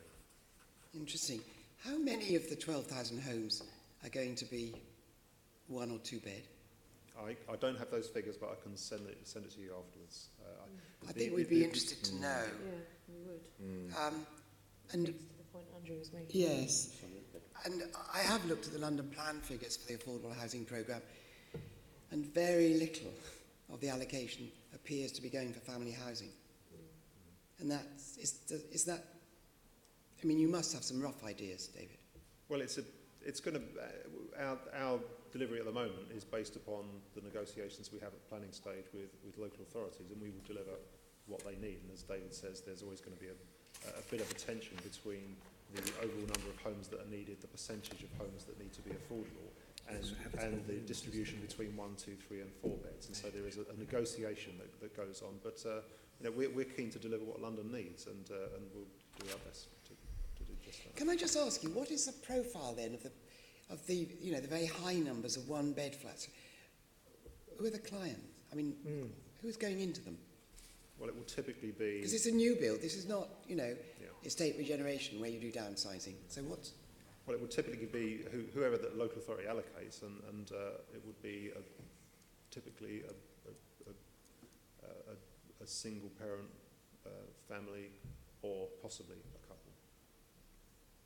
But given the local authority's responsibility into one bed. One bed. Into a one bed, yes. Again, this is... Sorry, because you know, it really... Because you mean because I've been to estates when I was chair of a housing committee, and the 2 beds of 30 years ago, oh no, not even 30, sorry, the families that moved in with small kids, you know, they're now big and they're in 2 bed and they've had more kids. So you have a situation where you've got terrifically overcrowded new build estates. And isn't that what you're... Well, I think it is the case that the current approach to allocation doesn't allow space for families to grow. I think that is certainly the case. Yeah, we did change the hub reading. Yes, okay, well, it's obviously something we'll have to explore a bit further. Sorry, Clare, would you like to sort of come in on this conversation? Is it helping you that the affordable housing programme is a very different one, is much more flexible? I think for small housing associations, we're ramping up development. So we've seen that in the last year, the number of homes that our members in the G320 have delivered has doubled. And I think that is partly a function of there being a better environment in which to bid and to secure funding for. So I think our members welcome that, and we've been doing development through different consortiums as well. So through the likes of Orbit and the North River Alliance, we've been bidding through the programme. So I think that is working okay for us. I think we're generally trying, because we've had quite a low level of development and we're now increasing that, we're starting to see that small associations are more likely to develop at social rent and are more inclined to develop at that level using existing resources alongside grant. But there will come a point where that isn't going to be so viable going forward, and then that would move us more into looking at other options about how we would fund development. And David, do you want to come in with anything? Well, just maybe some minor point to add, but I think it may be significant. I think, you know, one of the things that we've been very clear about recently is the need to monitor affordable housing provision by habitable room as well as by unit. And I think that in some ways is an assistance in terms of the debate about larger units, because if the only thing you're monitoring in the planning system is how many affordable units, then arguably that does push you to, you know, more of a dependence on 1 and 2 beds, because they'll always be relatively cheaper to provide. So we are now saying, you know, habitable room is equally legitimate. And that, at least at the margins, I think is more of Just an explain incentive that. for large. Do you have that? Sorry, Nikki. Do you have that figure? Do you have a figure of habitable rooms? Yeah. What does the 65,000 translates into? How many habitable rooms? That kind of thing. Sorry, Nikki. It's more, are you setting a target for that within the housing strategy? Because Yeah, but what I'm saying is that if an application comes in and, you know, the question is, has it hit the 35% threshold, then the 35% affordable threshold can be measured by habitable room Yes. rather than by unit. Do you see what I mean? Yeah. So in Shouldn't it other be words, measured by bed spaces? well, We've argued that so many spaces. times. And we did receive an assurance last year that there would be a, didn't we? I'm pretty sure we had James I'm pretty Murray and sure we Jules. had James Yeah. Murray saying he was going to express housing targets Oh. the usual way, but also by bed spaces. Is that right, Nikki? It is, it is I think right. that's right. Because we've argued this for years and years. It's okay. We're back onto targets again, but I think we've come up with quite a number of different ways in which we, as a committee, would like to be monitoring the progress of the Mayor's housing strategy, the funding programme, and that includes number of family rooms, the net, the gross, the bed spaces, and the habitable rooms. And I think, in a way, all of those things are worth reporting back, because they are measuring different things. I think we could go on to the next question. Okay, brilliant. So, thank you. Can I also welcome the Nancy Reuben Primary School from Barnet, who've come to enjoy the Housing Committee today. Appropriately, we're talking about family homes, so I hope you find it interesting. Yes, homes you need. Moving on, though, Assembly Member Devonish has further questions for the Housing Association. Thank you. Could we ask David to write back after the previous discussion, reflect on what we've just said in terms of bed spaces, etc., and write back to us, because I think it is a hugely important point, and I agree with all my colleagues. Moving on to David Montague first, please. How will the strategic partnerships between the housing associations and the mayor actually work, please? How will they work? Yeah.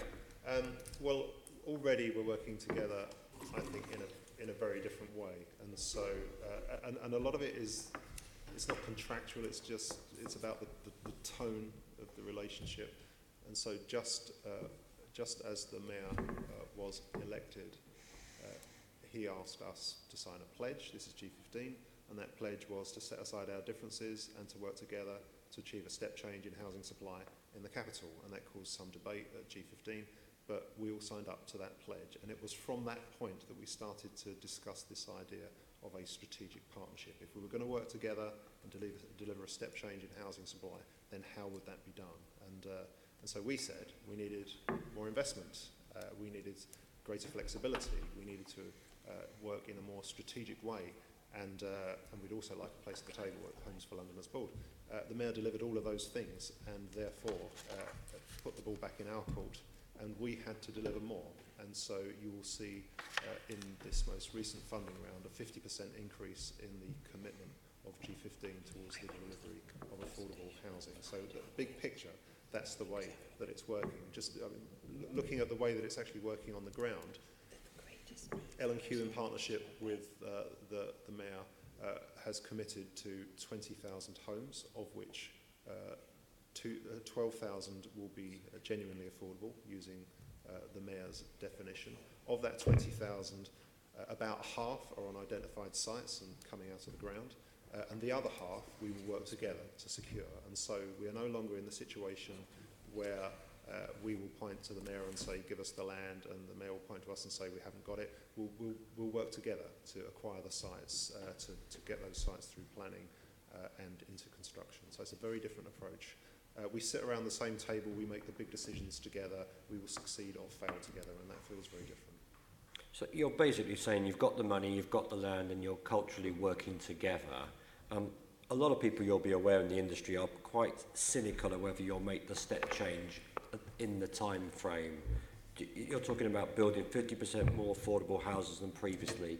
Are you confident you can do that? Yes, we are. So again, just speaking from L&Q's perspective, last December, we set ourselves and published a target to deliver 100,000 new homes over 10 years. Since then, we've raised £4 billion of private capital. We've acquired a strategic land bank of 88,000 plots. We've entered into a number of strategic partnerships, including with the mayor. We've completely changed our structure so that we can deliver on a regional basis. We're beginning to invest in the skills. We're putting £5 million a year into apprenticeships. We've put £250 million aside to invest in communities, and we're beginning to invest in off-site construction as well. So we're putting all of the pieces of the jigsaw in place that will enable us to deliver. Taking a step back, looking at what central government is doing, they've given us greater certainty on rents, they've given us greater certainty on supported housing, they've reclassified us as private sector organisations, and there is more money available in the budget. So we've got 300,000 homes nationally, 66,000 homes in London, ambitious government centrally and regionally, and an ambitious sector that's stepping forward to deliver. And would you agree that, when you go to any developers meeting, it's the same old people, and if London builders, do you think they really have the capacity to support you to deliver this? Who has the capacity to support us? London builders and your supply chain. Well, I think that's one of the greatest risks, especially post-Brexit, given that 109,000 of the 350,000 construction workers in London come from the European Union. That is one of the greatest risks we face, and so we welcome the Mayor's approach to this, and also we welcome Theresa May's commitment to retain a skilled workforce in the capital and in the country. Okay, thank you. Can I move on to David Lunts? What risks are associated with ring fencing target amounts of grants to undefined schemes from individual providers, please? Sorry, what risks did you... What risks are associated with ring fencing large amounts of grants to undefined schemes from individual providers?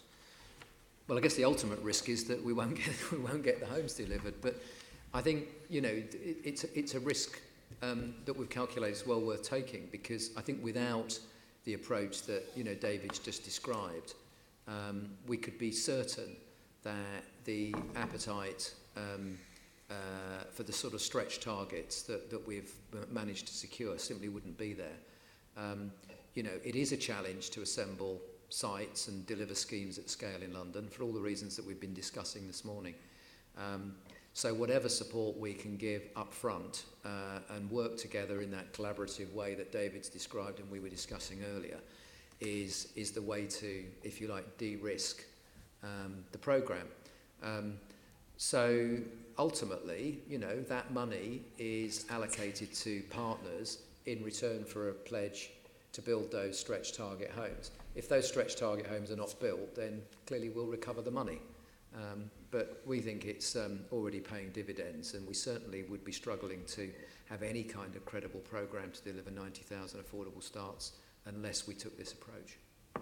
Okay, thank you. And what happens when there is a market, or if hopefully there isn't a market downtown, given that registered providers' heavy reliance now on market cross subsidy? Shall I answer that one? Well, please do. Already, we're not factoring any significant uplifts in house prices into our business plans, and we continually test and retest our business plans to ensure that we can sustain any downturn in the market. One of the great advantages that housing associations have is that we can adapt between tenures, and so if the home ownership market cools down, then we can switch from home ownership to shared ownership, or from shared ownership to market rent or intermediate rent or affordable or social rent. We invest across the full range of tenures. We don't take a 3-month view of the housing market, we take a 30-year view. We're funded through the bond markets. That means that we can take a very long-term view of the housing market. There is a caution now. If we're scaling up in an uncertain market, then in L&Q's case, we will not only double our overall risk, including our sales risk in the next 3 years. And so if there is a change in the market, we need to be confident that we're not holding too many homes on our balance sheet. And so that is one of the things that we continually test.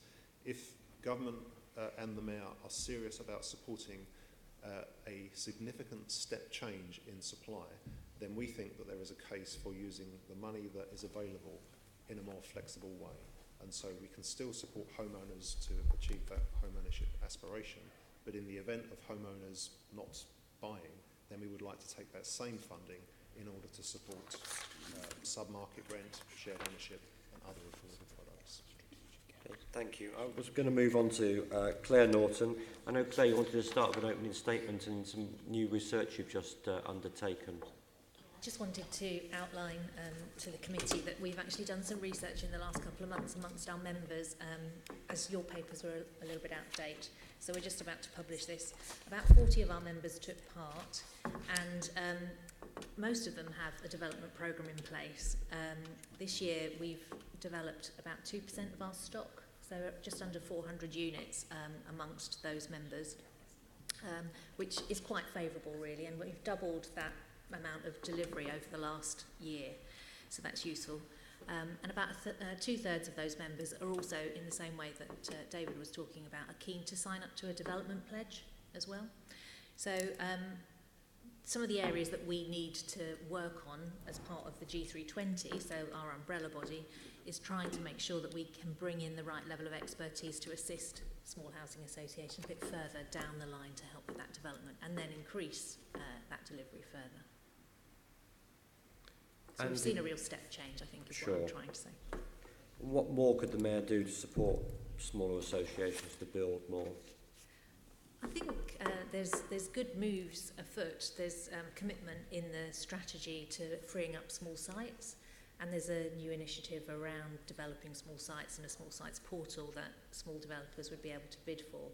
So that's very, very positive, because one of our biggest issues would be around finding the right sort of land and the right opportunities. That's great.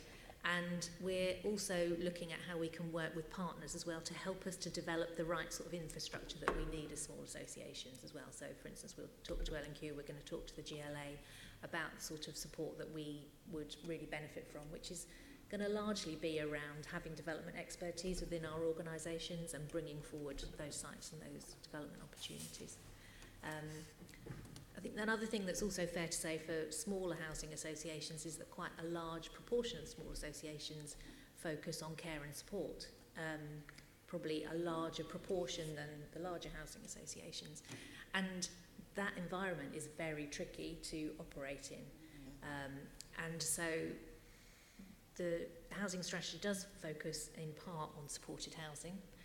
The risk there is around how that supported housing is then funded in terms of going forward and the ongoing costs around supported housing. So I think whatever the GLA could do to influence that funding settlement in some way around supported housing would probably go some way to assisting larger as well as smaller. But I think smaller housing associations are more exposed, do a lot more in-depth work with local communities around supported housing. Thank you. Do you have a 2020 or 2021 target for how many homes we're going to try and build as a... No, but we're going to work towards having a pledge, and then we will start that conversation in more depth with the GLA around that. Thank you. And can I ask David Montague how he can support your smaller friends over there? We are already having these conversations, not just with G320, but also with BME 14, which are the 14 BME housing associations in London. We've been working on this for some time, and we've tried a number of things. I think what is different this time around is that G320 and the BME 14 are coming to us. We're not going to them, but they're coming to us and saying, you know, we want to build more homes and we could use some help. And so currently, following Clare and G320's research, we're looking at providing some human resource to support the development of their ideas, using our foundation to create a small team of people who we will devote to identifying and building on smaller sites for the benefit of G320 and the BME 14. I think as a larger, financially strong, charitable housing association, in strategic partnership with the Mayor, we have a responsibility to support other organisations, particularly smaller organisations. Thank you. And can I ask David Lunts, is there one thing that you could do to help Clare and her colleagues? I think partly it's, I hope anyway, it's to work alongside them to help to find sites, and sites that are capable of being developed out. And I think particularly for some of the smaller associations, you know, our new small sites programme will be helpful there. So I think, you know, again, it comes back, I think, to land being part of the key to this. Okay, I'll leave it there. Okay, I have just one follow-up question for David, but also for Clare as well, about acquiring land and the kinds of... I mean, you are providing a higher proportion of affordable housing. I'm presuming that all of the affordable housing you're pledging to provide is going to be one of the three products that the Mayor has set out, which are a more stringent definition of affordable, and we'll talk about affordable rent in a minute, than the previous Mayor, and I think that then still exists in planning policy for people who are doing private developments. How do those restrictions affect your ability to bid for land when the market for land is so competitive? The market is very competitive, and so, you know, we have to pay the same price that a private developer would have to pay. We have, in financial terms, the disadvantage of charging a sub-market rent on the affordable and wanting to provide more of it, and of course that doesn't add up in financial terms. But we have the advantage of access to the bond markets, a very low cost of funding, particularly compared to the house builders. We invest 100% of our surplus into affordable housing as well, and so in L&Q's case we put an average of £185,000 of our own money into every affordable home that we provide, and those things help us to be more competitive in the land market. Okay, I mean, because you're competing against developers in the private market, it seems from what David was saying earlier on that they are actually quite capable of providing a higher amount of affordable housing than previously, given the quite quick uptick you've seen. Now you've implemented things like the supplementary planning guidance. If there were, this is to David Montague, if there were higher, stricter restrictions on private developments, would that improve your ability to compete with them for land? I'm not sure. If they were as restricted as you in terms of the proportion and the types of products they have to offer that qualify as affordable, would that help you? Would that switch? I mean, without affecting I guess it would. Their restrictions. It would also affect the appetite of the private developers and house builders, and so you might see an increase in supply from housing associations and a decrease by the private house builder developer, and so whether that would result in a net increase, I'm not sure. Yeah, it's a tricky one, isn't it? I mean, the other thing that was discussed earlier on was that I think David was implying that if the private sales market was to contract because of things like Brexit, then potentially your kinds of developments could expand to fill that gap. So that's the other side of the same coin, isn't it? Is that a thing? Do you not rely on cross-subsidy to some extent so that the downturn would affect you? Yes, we do. And so L&Q's programme, this is nationally, is 50% sale and 50% rent. It's 50% full market, 50% sub-market. And so there is a dependence in our model on cross-subsidy. That's the way that our model has worked very successfully at volume for many years. And so it is true that if there is a downturn in the market, the subsidy that we rely on will no longer be available. But that is something that we continually stress test to make sure that if there is a change in the market, we can carry those homes on our balance sheet for longer, that we can adapt tenure. And that's something that is unique to housing associations because we invest across all tenures in the market. Okay, and of course it would, I mean, if we do find ourselves in that position, I'm sure that we would have to have another conversation about how we sustain house building, as we did, I mean, this is at a national level. In the 92 recession, there was the housing market package where we were supported by government to buy everything that wasn't selling, and that went into social housing. And in the last recession, or 2008-9, the existing money that was available was brought forward into a shorter space of time and invested in housing associations so we could maintain supply. So I'm sure that we need to think more creatively between us. Thank you. Claire, do you have anything to add about that in terms of the requirements that you might face and whether or not you cross-subsidise? A typical development for you, would that involve some market and some... Or are you building mainly of all those units that we have been developing in the last year, only 3% of them were for market sale. 89% were for social rent. So small housing associations have existing capacity with their own cash, with our own cash at the bank, etc., to be able to fund development to a certain extent with some grant. But obviously, as I said before, that's not going to continue forever. I think that this is a question of us ramping up our capacity and using up that capacity, and then we'll move on to other things. In terms of bidding for land, that is one of the areas that our members have said is one of the key barriers to us, having the expertise, having the knowledge around bidding for land. And I think that working together and collaborating with each other and getting assistance from other larger organisations, for instance, is one of the areas that would help us to develop. Okay, thank you. We are now very near the end of the allotted time that we had, but I would like us to go over a little bit, if possible, with some questions about affordability and rents, because we did leave rents out at the end of the last meeting. So, Assembly Member Copley, if you've got questions on that. Chair, yes, to David Lunts initially. How does the need for affordable rented homes compare with the Mayor's delivery plans? And we have covered some of this already.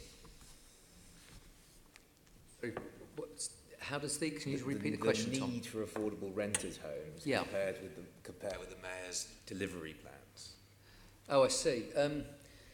Well, again, clearly the need for affordable rented homes is a great deal larger than the current delivery plans will enable us to achieve. I think no one can pretend otherwise. Our current plans, as you will be aware, are the product of a negotiation with government around targets for affordable housing relative to the amount of cash that the government has included in the settlement.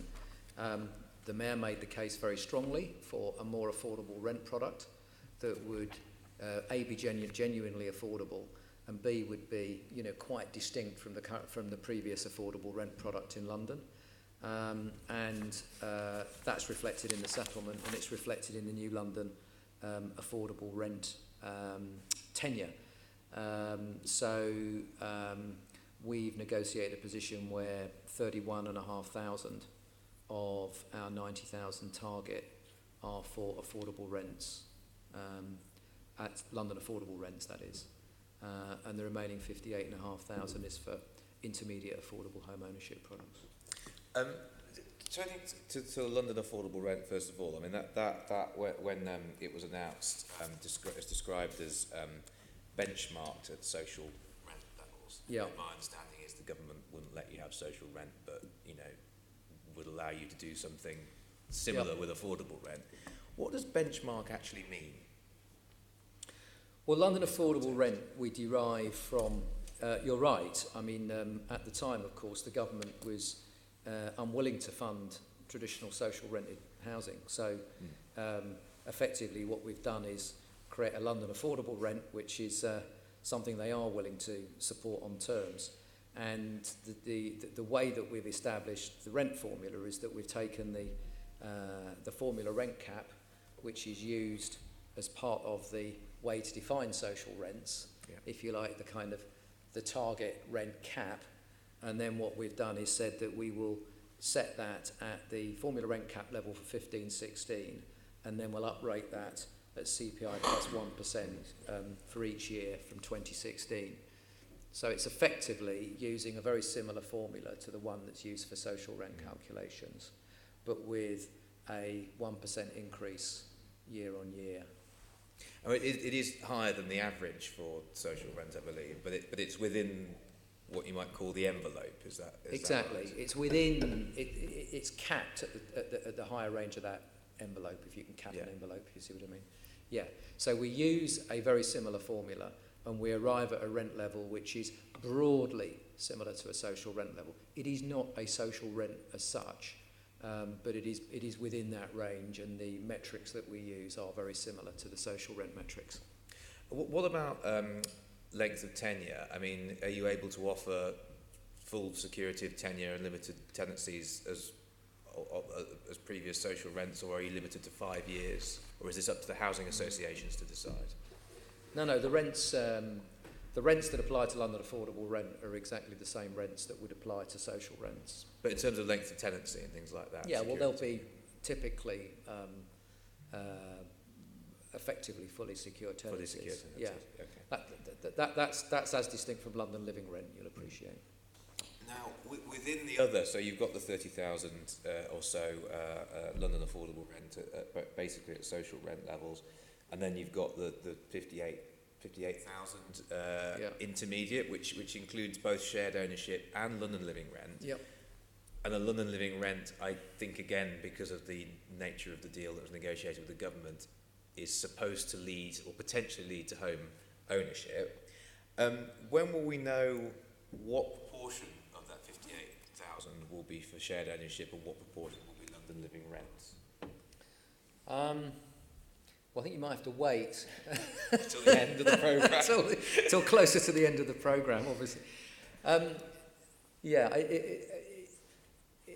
It will become clearer, obviously, over the next couple of years as we build the programme. But you're right. I mean, London living rent is funded on the same basis that we would fund shared ownership, because if we funded it as indefinite tenancies, it would require a much deeper level of subsidy than is achievable if we fund it on the basis of it being modelled as a rent to shared ownership product.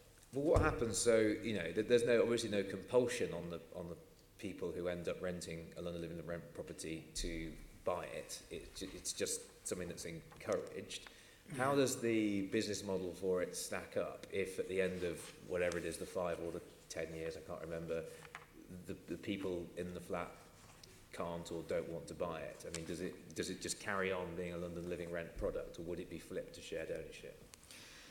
Well, I mean, what we've said is that that's very much up to the providers to decide. I mean, we are limited in terms of the investment we have relative to the targets that we've agreed with government. So our funding, our £28,000 a unit, is modelled on the assumption that it will flip to a home ownership product at the end of that intermediate rent or London living rent tenure period. It's very much up to providers to decide how they manage that process. Will they require those individual tenants to move on, or will they oblige them to have some sort of savings plan to move into shared ownership? Will they want to convert them to intermediate rent or market rent? we're saying that's up to providers. That's part of our new flexibility approach. We're modelling it on the basis of a rent to shared ownership product. That's what we think is deliverable, and we also think there's some advantage to it because many of those tenants will be enjoying a very, very much lower rent than they would be paying in the market. So it's perhaps only fair and proper that they should use that subsidy to, wherever possible, save up with a view to moving on and purchasing either that particular unit or indeed another shared ownership unit elsewhere. I do think it's a shame that they're not London Living Rent in perpetuity, and I appreciate this is, you know, you've had to negotiate an agreement with the government, and it's not, entirely in the mayor's gift. Do you know what sort of grant level would be required to create to have London Living Rent in perpetuity? I mean, where it's presumably be somewhere between the 28,000 and the 60,000 that you give in grant for a social rent property. Well, possibly even higher, actually, depending where you're building, because some of the rent levels relative to market rents, because obviously they're pegged at sort of a third of median earnings, it actually, in many instances, in many boroughs, it would work out probably to be even more expensive than London affordable rent.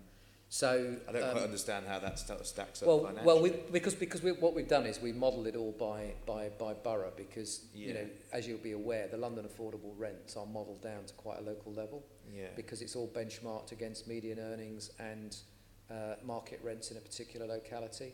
And what that then means is that in certainly some of the more expensive parts of London Living Rent is potentially a very expensive product to keep in perpetuity.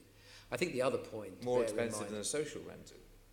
Sorry? Bit more expensive than a social rented unit in a very expensive... Well, almost as expensive. Almost as expensive. Yeah, and bear in mind, of course, that the 60,000 is a London-wide level. Yeah. I think what I'm saying is that London Living Rent in certain bits of London is extremely subsidy hungry if you keep it in perpetuity. Okay, I see what you mean. And I think the other thing to bear in mind as well is that, we think that there's nothing wrong with the idea of trying to encourage a bit of movement through that tenure over time, because many of the beneficiaries of London Living Rent, particularly in the more expensive parts of London, will be enjoying a very, very big subsidy on their rent. And obviously, if we can encourage people to buy or can encourage people to move, that means that product can then be recycled for the benefit of more low-earning Londoners. Other than the three main tenures, what other forms of affordable rent might the Mayor support? Well, the Mayor supports traditional social rent, and we are seeing traditional social rent coming through now in some numbers, particularly where we're looking at estate regeneration, for instance, where like-for-like re-provision is quite important. So the Mayor is not in any way opposed to social rent, and is willing to support it on terms and where locally it is seen to be beneficial. And I think, through the draft London plan and the draft housing strategy, he's also said that where locally there is a view that other affordable products are genuinely affordable and supportive for local planning or policy reasons, he will generally be sympathetic to that. In addition, there's also, I think, quite an important role to play in terms of intermediate rent in the build-to-rent sector, where again, you'll be aware that the draft housing strategy and the new draft London plan and indeed the housing SPG goes into quite a lot of detail about the Mayor's support, not only for build-to-rent, long-term build-for-rent, but also the treatment of affordable housing within those portfolio estates. So, am I right in thinking on build to rent, the affordable would be London Living Rent in perpetuity to avoid a situation where you end up with selling off some of the units in the scheme? Yeah. Yes, indeed. If I could bring in David and Clare now, on shared ownership, where in London does shared ownership work well as an affordable tenure? And I suppose, conversely, where doesn't it work well? It works well in outer London and not in inner London, because the values make it less affordable. Generally, we won't do shared ownership in inner London because speak up a little bit? Sorry. So shared ownership in inner London generally doesn't work, and we generally won't do, because buying a 25% share of a very expensive home is still very expensive, and we'll do our best to reduce the rent on the retained equity, sometimes close to zero, and we still question whether it is affordable. So we generally don't do shared ownership in inner London. So would you, in terms of intermediate, would you be focused on London living rent in those areas, even though the person is still expected to, at some point, then buy a share of the property? Or would you just focus on doing social rented? We tend to focus more on long-term affordable rent. It's early days for London living rent, and London living rent also works better in outer London, and I think that's likely to be where you see more of it. Are you looking at any other kinds of affordable to buy products that might work better in inner London? We are. We're keen to try and keep things as simple as possible, because it's terribly complicated at the moment for people who are trying to navigate the world of affordable housing. But we're looking at the possibility of a self-funded shared ownership program. We're looking at the possibility of self-funded right to buy with at least one-to-one replacement. We're continually looking at new models. How many of them actually translate into something deliverable is another matter. Claire, your thoughts on this? Like I said, we're not really doing much market sale or shared ownership. Only 1% was shared ownership amongst G320 members last year, so I don't have a lot of information to put forward. It might be worth just picking up on the right to buy piece though. So for small housing associations, it's a serious concern to us if some of our properties were sold through a future right to buy scheme, because of the numbers of properties that we have that are so small, and our ability to be able to replace them. Well, I agree with you on the right to buy points, but fortunately it seems to have sort of stalled somewhat, so maybe it's just going to be kicked into the long grass. It's another pilot though, you never know. That's all from me, Chair. Can I just ask one question to Clare, which is the levels of rent that you tend to charge? Are they basically social rents, or do you also have like intermediate renting? It is a range across, I mean, we're such a varied group of housing associations. There's about 70 members. But if I talk about us at Peter Bedford Housing Association, so we work in Hackney and Islington, and all of our rents are social rents, up to about £140 a week for a one-bedroom property. Okay, so I mean, it seems to me like there's quite a lot of potential if your sector would expand, because it is mostly social, it is using up small sites. Yeah. That's part of the MES strategy. Yes, no, there is a lot of potential, but there will come a point where there isn't that capacity, the financial capacity anymore, so then there'll be a challenge a little bit further down the line. Yeah, okay, thank you. Just one more question. One time, just a clarification. Mr. Lunts, you said to us earlier that of the current housing programme of the starts, that there were, this year, 20% were family housing. Is that what you said to me? Let me just check my... Sorry, it's just a clarification. Sorry to go back. It's the cold. I blame the cold. Yeah, I did dig these out.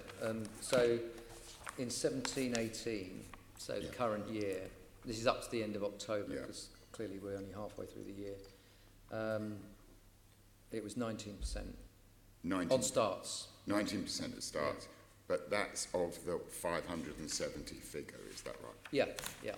So we're talking about a little over 100 families. 108. That's affordable. That's just affordable, yeah. Is that defined as 3 plus or 4 plus? That's 3 bed plus. 3 plus, right. Okay. We look forward to getting some of the things you promised us. Thank you very much to our guests, all of you, for your contributions and your patience.